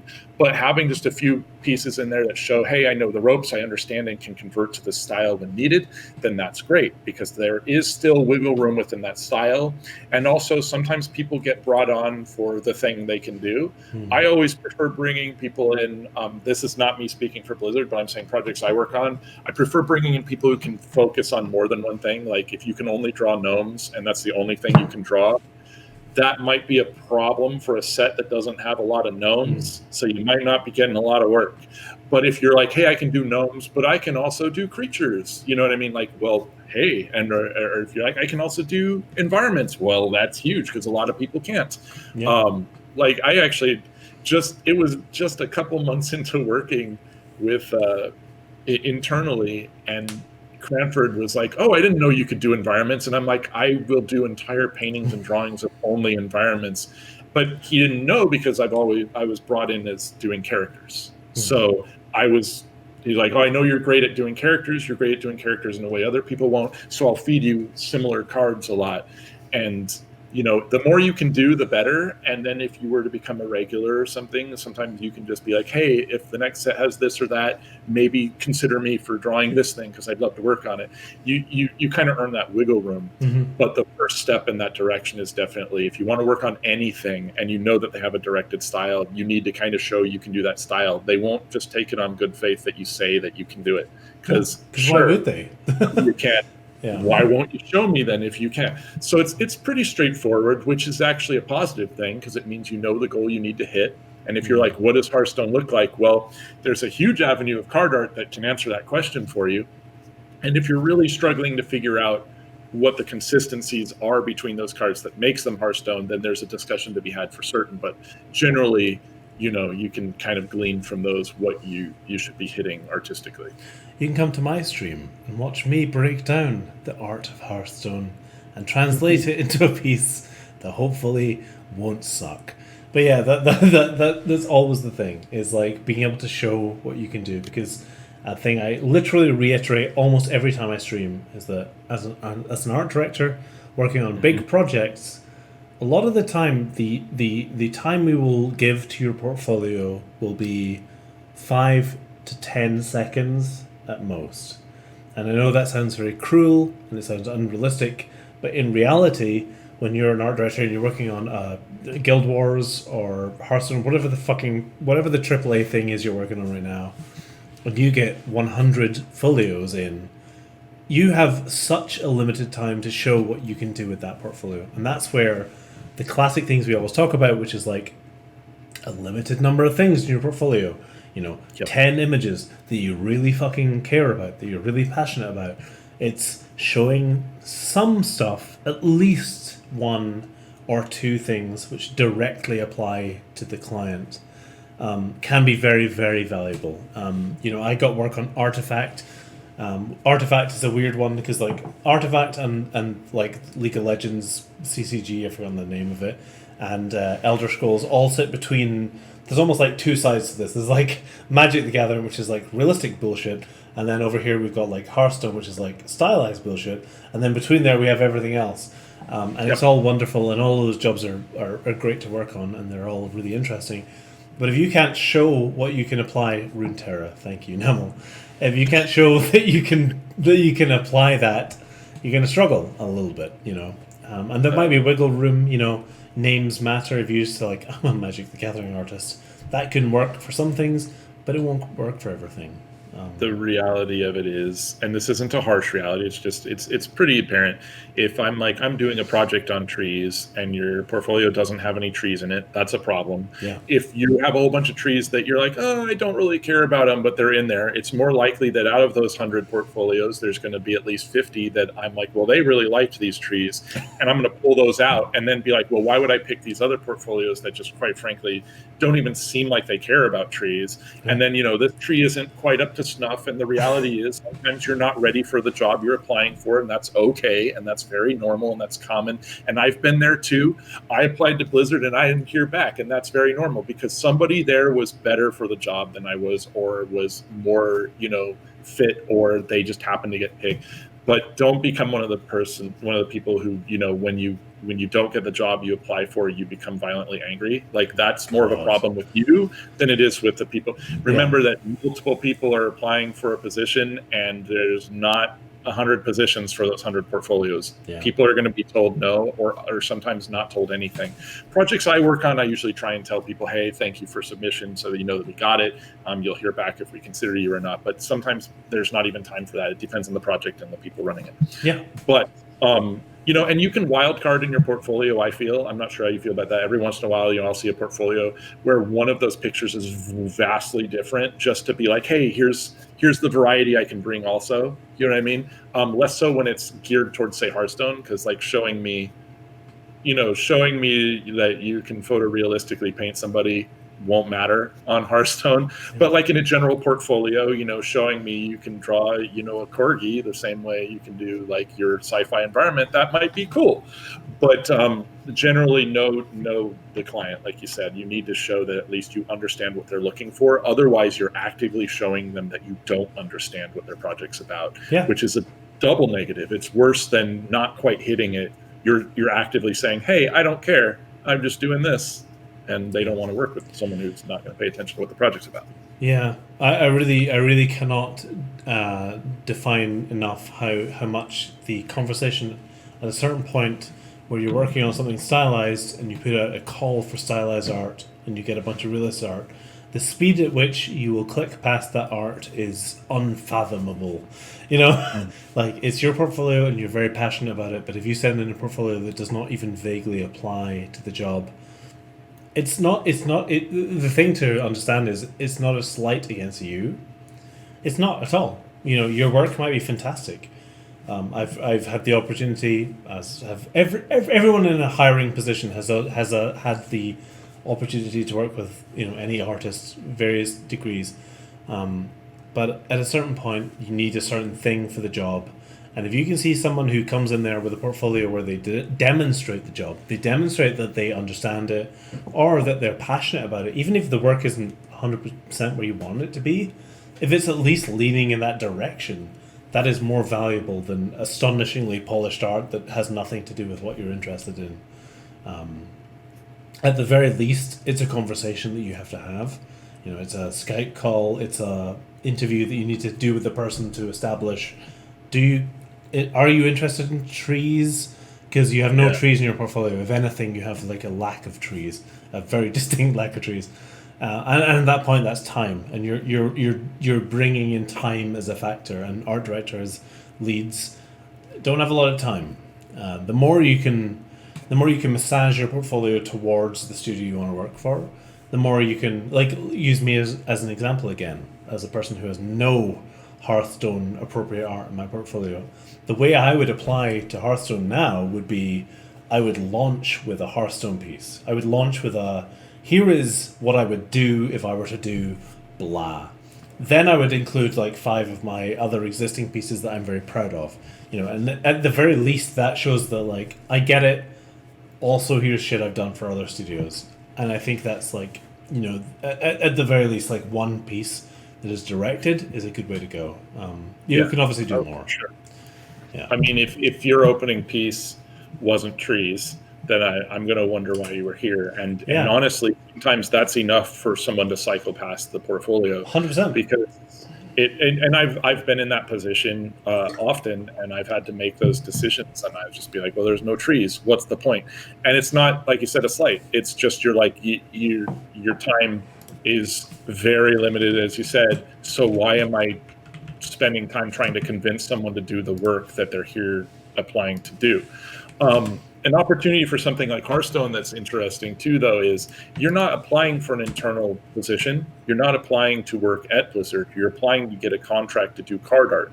So in that way, it's easier to overlook if you're not hitting it. But if you are hitting it, it's actually slightly easier to get that work because there's not a long-term commitment, because your contract will have to be renewed per set that you're doing work for. So if you're like, hey, I really want to do work for Hearthstone, here's my Hearthstone portfolio, thanks for coming to my TED Talk, hooray. And it opens with strong Hearthstone and whatnot, but it's maybe not hitting. There's more of an opportunity there, like I said, to still be considered and be like, hey, you know what, this is pretty close, give it another go, hit me back. And that's often happened with Cranford, because sometimes they're just like, hey, I can tell you're passionate about it, I can tell whatever, but that will never happen if you're not opening with Hearthstone art. If you're not showing any Hearthstone art, that conversation never happens at all, because while it is maybe an easier position to land at if you have the ability, it's also easier to be like, well, why are you not painting the one thing that we asked you to do, which is Hearthstone style art? And like I said, there's still wiggle room in there. We have some people who have been regulars on Hearthstone card art for years, and they're almost exceptions stylistically, but that's because they consistently do what they do, and it fits still within that area. I was asked to do Hearthstone art originally without applying, because in my case, my other work was known to the person making that decision, and they were like, I think you could do this and you'd be a good fit. But generally we're looking at applications. Sometimes we'll tap people or whatever, but in general, if you really want it and you show that you want it and your portfolio says, hey, I love trees, and you're applying to trees, it's a pretty good opportunity to eventually do those trees officially, because now more than ever, there's external card artists cycling in and out, so there's usually room, not for everybody, but for a lot of people. One other mad tangent to add to this, and this is very much an edge case thing, but if you ever do work for a studio that works with other studios, being very forefront with your interests can be very, very valuable. For example, I've worked with Blizzard. I did some art for for Heroes of the Storm, for one of their cinematics ages ago. I wasn't even on the project, but because I was very avidly interested in the project when it was going on, I got the opportunity to do some concept design for that. And I think it comes back to how you operate as a human being open about the stuff that you're interested in, open and conversational about the stuff that you're into, can be really valuable as part of your career. And I think, again, it comes back to being true about how you are, true about yourself, true about the stuff you're interested in, can really be valuable in your career beyond just like making buddies or whatever. Let's jump on to the next question. So, did we just do one question? Oh, we did two questions. Okay. Moose asked, a friend is making some illustrations to apply for Hearthstone card work. They believe that including authentic in-game armor/weapons from WoW is important. How important is it really? So good night, everybody. No, I'm kidding. And thank you. I think the most important thing would be showing that you understand the style and portrayal, because some cards, quite frankly, have completely new concepted armor. When I was working, sometimes I was told, hey, put it in this set because it's important because this character exists in the world. Other times they were like, come up with something that looks kind of like armor you'd see in WoW, you know? So I don't think it would hurt. The main thing is, right, what is Hearthstone? Let's take it at its base components. It's a card game about WoW. That's really kind of what it is. Yeah. So if you're like, hey, I'm familiar with WoW, I'm familiar with how to portray these armor sets in a style that's Blizzard style and also Hearthstone style, it ain't going to hurt you. You know what I'm saying? Now, will there possibly be opportunities to construct something from scratch or have to follow a different guideline other than something that exists in games, say those aforementioned style guides? Certainly, but again, it's going to just show that, oh, you're able to do that. So I don't know specifically, I can't speak on that because I'm not Cranford and his team, how specifically important it would be to have that, but I will tell you it's probably never going to hurt you and could only possibly be a positive.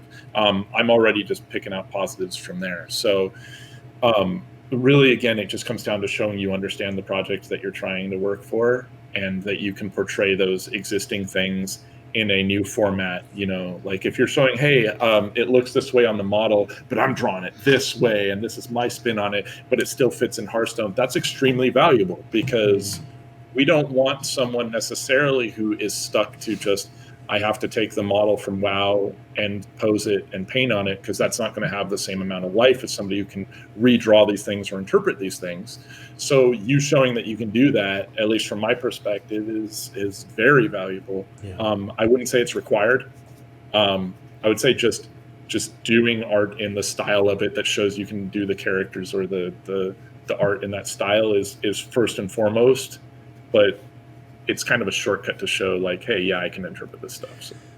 Yeah, I think for any job, for any position, the real crux of that question is being able to look at the assets that exist in game and break down what the style is, rather than just like recreating it, rather than going, a Gilneas sword looks like this, an orc sword looks like this. It's like, what is that shape language? How do I apply it to an original idea? And if you can incorporate stuff, that can often feel really good. You know, it might be a thing that an art director recognizes. If you're doing like a piece of League of Legends fan art and you're able to do a Warwick piece that has like certain things from the game, sure. But like I feel like the key there is like understanding what the essence of that thing is. What is the shape language of Warcraft? What is the shape language of Dota? What is the shape language of Magic doesn't have any shape language, but you know, like it's finding that thing and applying it, because that's the thing that's going to get art directors excited. The presentation on Hearthstone, here's some things it's not, just so you know, would be like taking a photo of Paul here and then just painting it exactly as what you see. Like Hearthstone has exaggerated shapes, angles, curves that are always exaggerated. Form thickening, which is literally what it sounds like, taking a thin form and just making it thicker and more readable than it normally would. Straight edges become curved or angled a lot of times. Things that would be perfectly flush become disjointed, and features get exaggerated. So like yourself, Paul, in Hearthstone, obviously, your features would be exaggerated in the same way that characters in WoW and stuff like that are. There's wiggle room in there, but you aren't going to have photorealistic art with super thin everything, and it's going to be bursting with color, and a lot of the times it's going to be dynamic.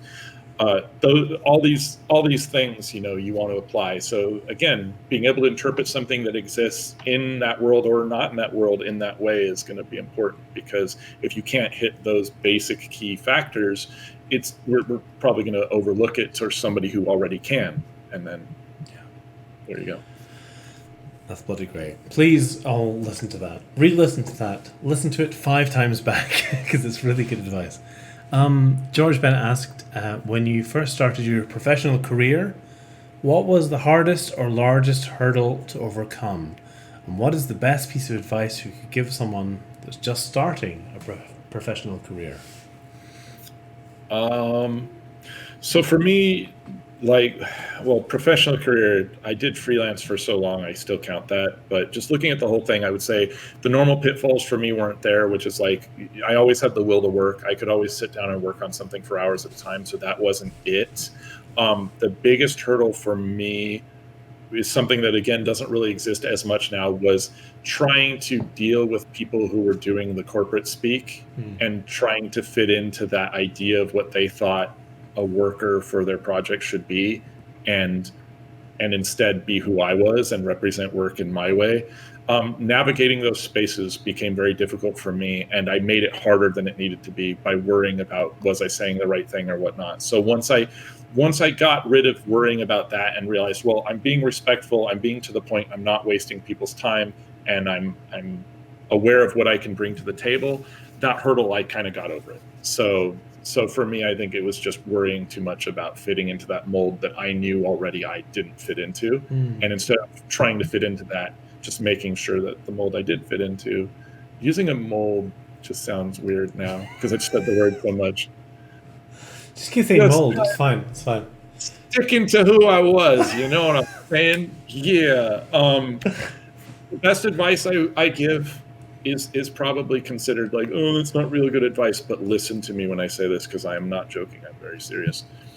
The one thing that I lost and then fought harder than ever to get back is something we talked about very early in this podcast, which is that interest and passion you have for the work you're doing when you're starting out.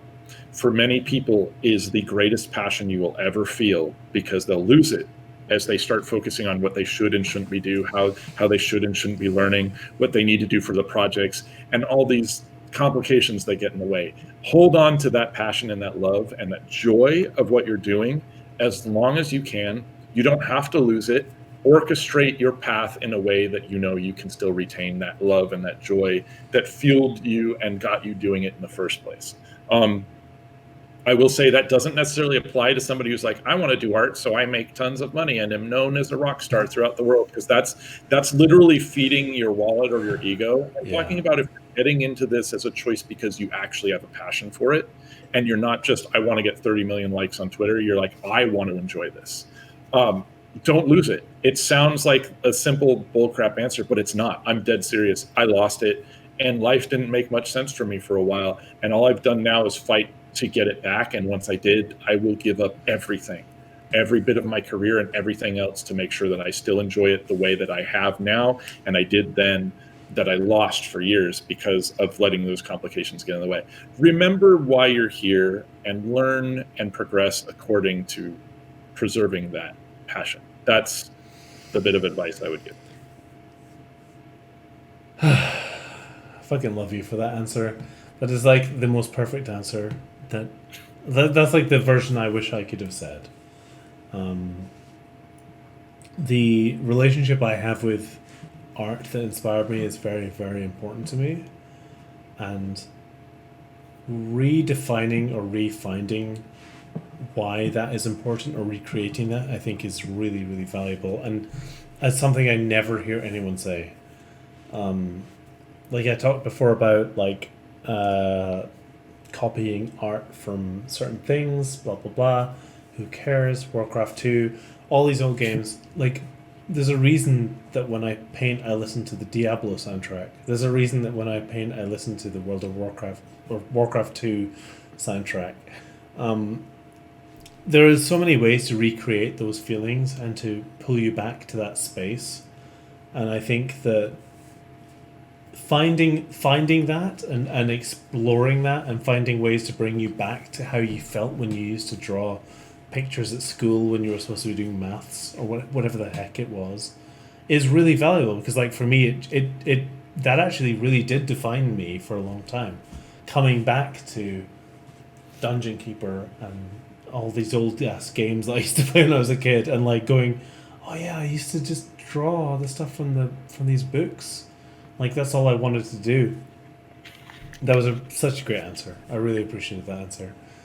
It's why my Twitter is an absolute mess, is because rather than showing off for everyone and only showing like my best paintings, I do doodles and cartoony stuff and line art stuff and stuff that people will and have called unprofessional, because it's not about pleasing everyone else. I want people who enjoy my work to be people who just enjoy it, but I need to enjoy it and have a passion for it. And I say that from the convenient spot of having a job, but I will tell you, the job that I have, I got by taking the path that navigated those spaces as I'm doing the work I want to do in the way I want to and enjoying it the way that I do. And I don't think I would have arrived any other way and still been a person that I wanted to be if I hadn't held on to that. Yeah. I think that speaks to how truly you think about art and how much you think about what it means to you. I think that's really important. Fuck, that was a good answer. It took me aback. It literally made me think when you were saying that stuff. It really, that kind of stuff affects me a lot, because I really care about education and what it is to be excited about creating shit.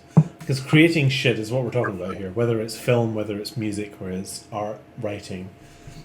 Making stuff. People who make stuff are often a little different to people who don't, and often we feel a little bit different to those who don't.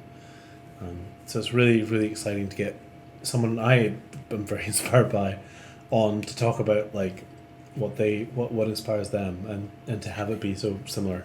Anyway, emotions, push them away. Let's get on with the questions.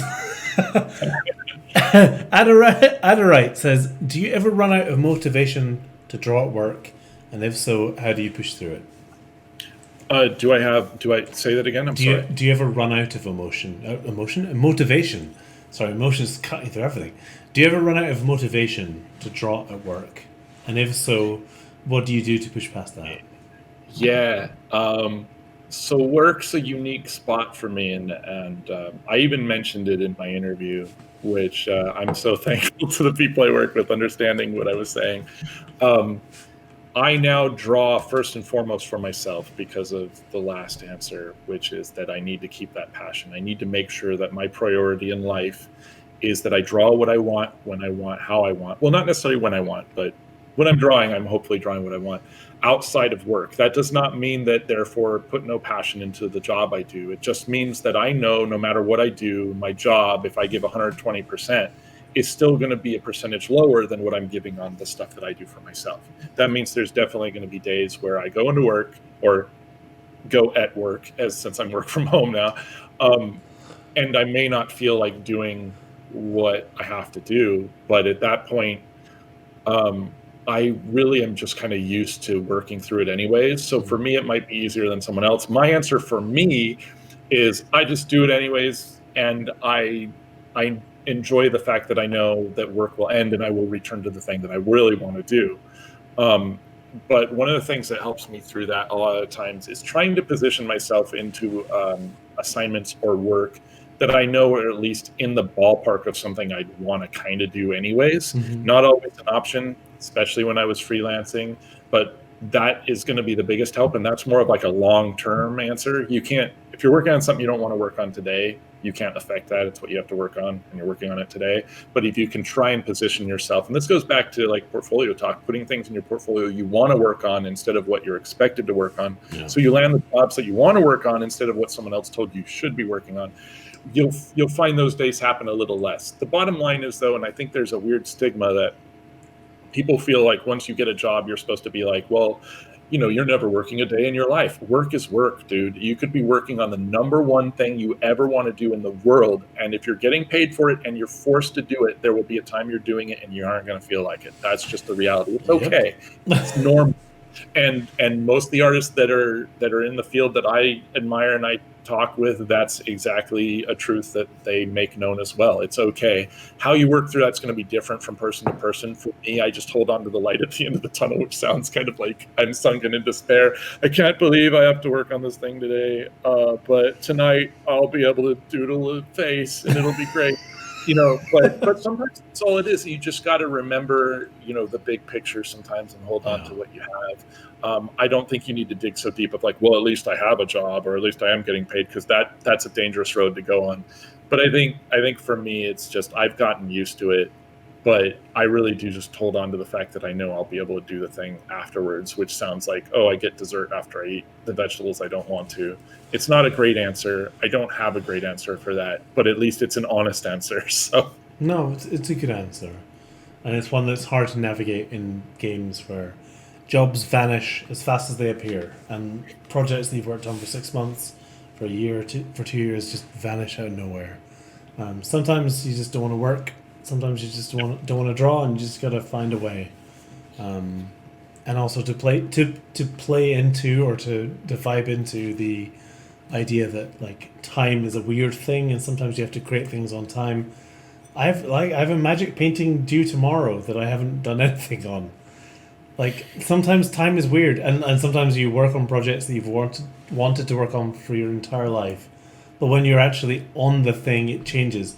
The relationship you have with the IP changes. The very concept of referring to something as an IP is inherently weird, but like that's just one of those things that happens to you when you work on a project. And it's hard to imagine before you worked on it. Like, not to get too internal here, but like it's hard for me to imagine as someone who grew up playing Magic that one day I would be a day away from releasing a painting. And I had spent no time on it because my brain is mad and weird. But that's just how brains are. Brains is weird, it turns out. And you have to find a way to navigate that. And if you work in a studio, I think this comes back to the honesty thing we talked about before with your process. Being honest about your actual process is also really valuable. Being able to tell your art director that, by the way, sometimes I just can't do work, and it's weird, and sometimes I'm just not going to be super great at keeping a timeline, and I apologize, but like I'm going to tell you that brain bad right now, brain probably good by Monday, so expect that on Monday. Like being honest about communication, I think is really, really important. The being responsible, it comes in many forms, right? And that's kind of where you're on. You need to communicate as soon as you know something is going to be a problem, and don't do what I call the freelancers. I don't know, whatever. The bull crap train car that they ride on sometimes, where they're like, well, I'm going to make up stories like, somebody died in my family. Please feel bad for me so I don't have to turn my work in. If you're that kind of worker, you probably shouldn't be working in the first place.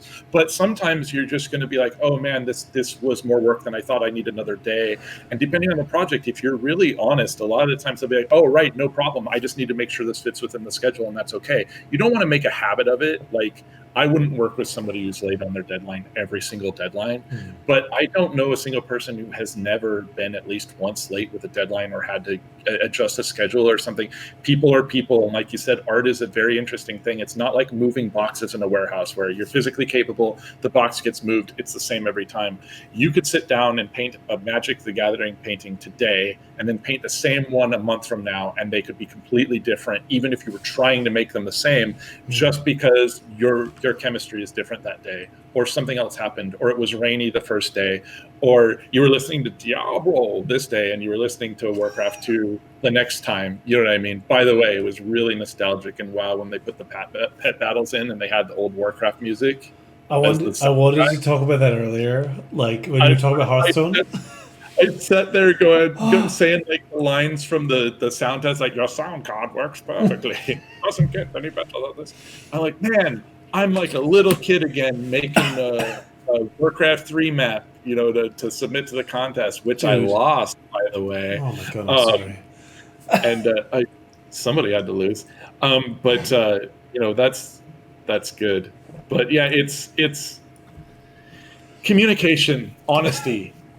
The way that you'll become somebody that somebody doesn't want to work in is if you're constantly late, you're dropping out of communication because you're afraid of being looked down on for whatever, and just not letting people know what's going on makes their jobs harder. So just be who you are, be honest. It's okay. Sometimes people make mistakes. Sometimes people are late with something, or you need another day. Depending on the project, there's more wiggle room than less. Something I can talk about is like with Hearthstone, you actually get a long time to work on a card, like upwards of like a month and a half within there. You can create a card. What is your deadline for that? We get like 6 weeks for Magic usually. I would get like 2 cards, and I'd have a month and a half to do these 2 cards, or sometimes 3 cards. I'm like, that's a lot of time. Actually, not bad, because when I sit down to do a painting, since I said like I actually just paint the whole thing from start to scratch, I'm not sitting here for 1 hour. It takes a good number of hours, but I'm like, I wake up one day and I was like, man, I don't feel like doing that card today. I did it the next day because I had those days available, and they try and give you that wiggle room. So I think a lot more places, especially for projects like that, have realized, well, you're also probably doing other freelance and so on. So if you're able to make that schedule, and as long as we know this date comes around and you generally have the card, then we're aces, dude, and it's fine. But if you don't communicate, that'll be the person that nobody wants to work with. Yeah, that's really good advice. I think to rewind a little bit here, you did a Deckard Cain impression there, which I think is very important because my channel is incredibly defined by my very bad Deckard Cain impressions. If you want to do any here, that would be fine. I'm just saying. You want to throw a little Deckard Cain? Stay a while. The Lord of Lies. It's just Belial. Belial. His voice is so ridiculous. Like, I love it, but every time I heard it, I'm like, he's such a goddamn cartoon character. It's because you'd get other voice actors, they'd be like, they're coming over the field. They're killing us all. Help me. He's like, what should we do? And you're like, geez, man, what's with this guy's voice? Stop talking like that. I don't know. Like, are you doing a voice, or is that how you sound? What do you mean? I mean that. What was that? Like, are you okay? Do you need some water? Oh my God, like, I'm so I'm happy. talking about Diablo. Leah, my daughter, please. I'm not Bane. He sounds a lot like Bane. Let's face it. He does. If you do a Deckard Cain impression into a glass, you're going to need Bane. I was not interested.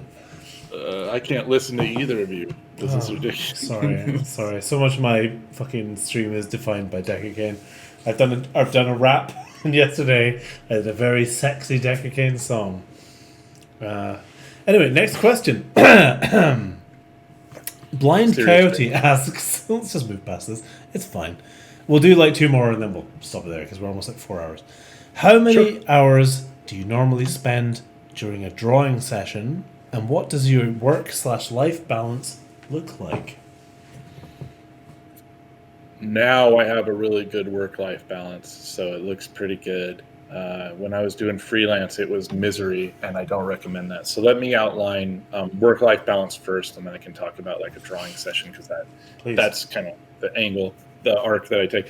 So my work now is we have generalized set hours, which is you can show up at 8 in the morning, you can show up at 10 in the morning, you can show up whatever, but you're expected to kind of generally do your 8 hour or so. There's some exceptions if you need it or whatever, like I need to go to the doctor today. And so generally I'm there, but you're going to take your lunch whenever. So work's pretty mild. I sit here and when I work on something, I like to work on it. if I'm working on it in little bits, I get distracted and it doesn't work. So I'll just put music on, or I'll listen to a stream, or I'll talk with Cami. Well, I'm lucky enough to have a coworker, which is Cami, and we'll just do hours of work. And I want to get it done, and I want to focus on it, and so that allows me to then not feel any guilt when I'm off work. It also dissuades me from doing overtime, because I'm like, well, I really did a good chunk of work, so I don't feel like I really need to mess with it more today. Once I'm off work, especially now, and this was the same when I was freelance, because I'm working at the computer that I also would play games at or hang out with or stream at later. I usually get up and remove myself from that computer for a little bit, maybe for a meal or something else, just kind of to shake it off. And I create a stark separation.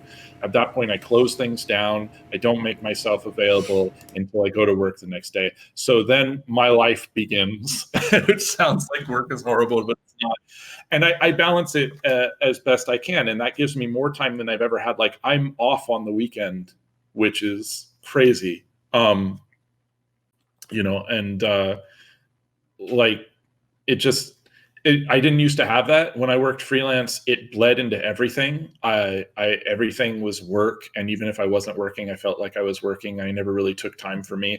I used to have this idea of like, whoa, but I play hard because I work hard.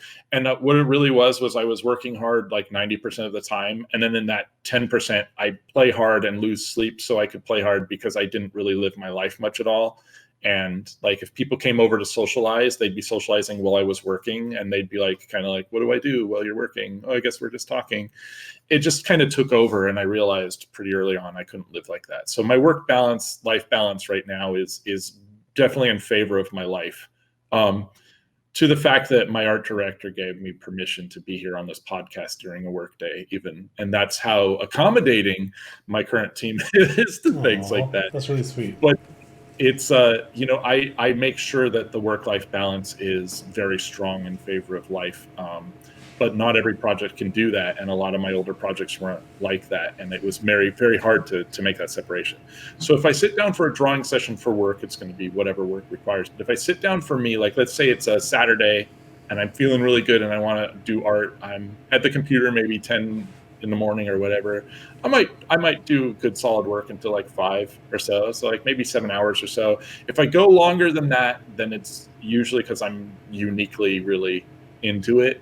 But even if I'm really into what I'm doing, at that point I'll probably take a 2-hour thing, and then Cami, I'll be like, yeah, let's draw again later today, and we'll come back for a few more hours or something. But generally I don't, like, every day is not like art day for me. Like, I don't subscribe to, and I've actually spoken out on my stream very strongly against the, you must draw constantly every day or you're not a real artist. I think people who say that are supervillains, and they're trying to hurt you. Yeah. They're trying to sell you something. They're trying to gatekeep. Almost everybody I know doesn't draw every single day. If you can, then great, but most people burn out that way. So for me, if I really sit down for what I would call a drawing session, I'm like, I really want to get this painting done. It's not how I paint and draw on stream, which is slow and kind of like I'm taking breaks to talk about. I'm in the zone and I'm getting a lot done, but I'm working for hours. I would say 7 hours is the average before I kind of peter out on that. Yeah. And sometimes it's less. Like, I've had drawing sessions where I drew a whole bunch of drawings and I was so proud of those drawings. I'd only drawn for like 3 hours and I was like, cool, I'm done for the day. I'm going to go play video game now. And that's like my day because I didn't have work. So I don't know if that necessarily answers the question in its entirety, but that's where I'm at with it. I think that does. I think it shows that there is no one path, right? Like, yes. I don't think I know anyone who gets up at 9 a.m., draws until 6 and then stops. Like, I don't think I've ever met a single artist in my life who can do that. Some people are early morning people, some people are late night people. Yep. Some people are capable of drawing for 12 hours straight, some people aren't. It just depends. For myself, I sure as hell can't. Like, I'm a morning person, so a lot of my best work will be done between like 7 and 12. 7 is like lunchtime. After that point, it's all fucking out the window. My brain doesn't work. I've become pretty, I can adjust, like, if I need to. Like, I worked, since I was working from home, I worked on a board for Hearthstone, and like I ended up working a super long day just because I felt like it, not because I was asked. I was just like really in the zone, and I'm like, man, I'm just gonna punch this thing out tonight, And I just worked until like 11 p.m. and I was like, cool. And now I'm gonna take it easy tomorrow, Yeah.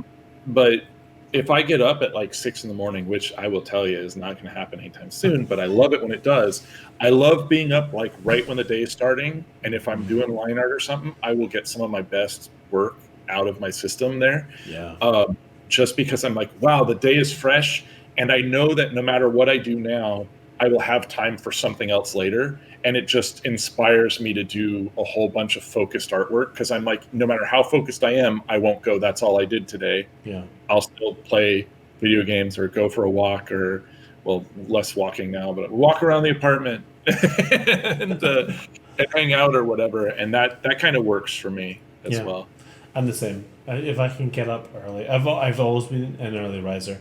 Like the idea of getting up at 5 and doing 4 hours of work before anyone's even awake is like, oh my god, that sounds amazing. And like I can like when I do it, and it's not like I do it consistently. Most often I get up at like 8, but if I can pull that off and get like 4 hours of work done, I feel like a fucking star. Like back in the day, that used to be when I went to the gym. I would get up like early, go to the gym, get out the fucking way, and then have the rest of the day to myself. Now I do that with art, and it works the same way. Like I get to play Warzone with my buddy Chris at 10. I get to get back to work at like 12 till 4, take a break, maybe play some WoW, maybe do something else. Like splitting up my day that way works really well for me. Absolutely. Yeah. All right, let's do one more question before we stop. Let us see. What's a good question here?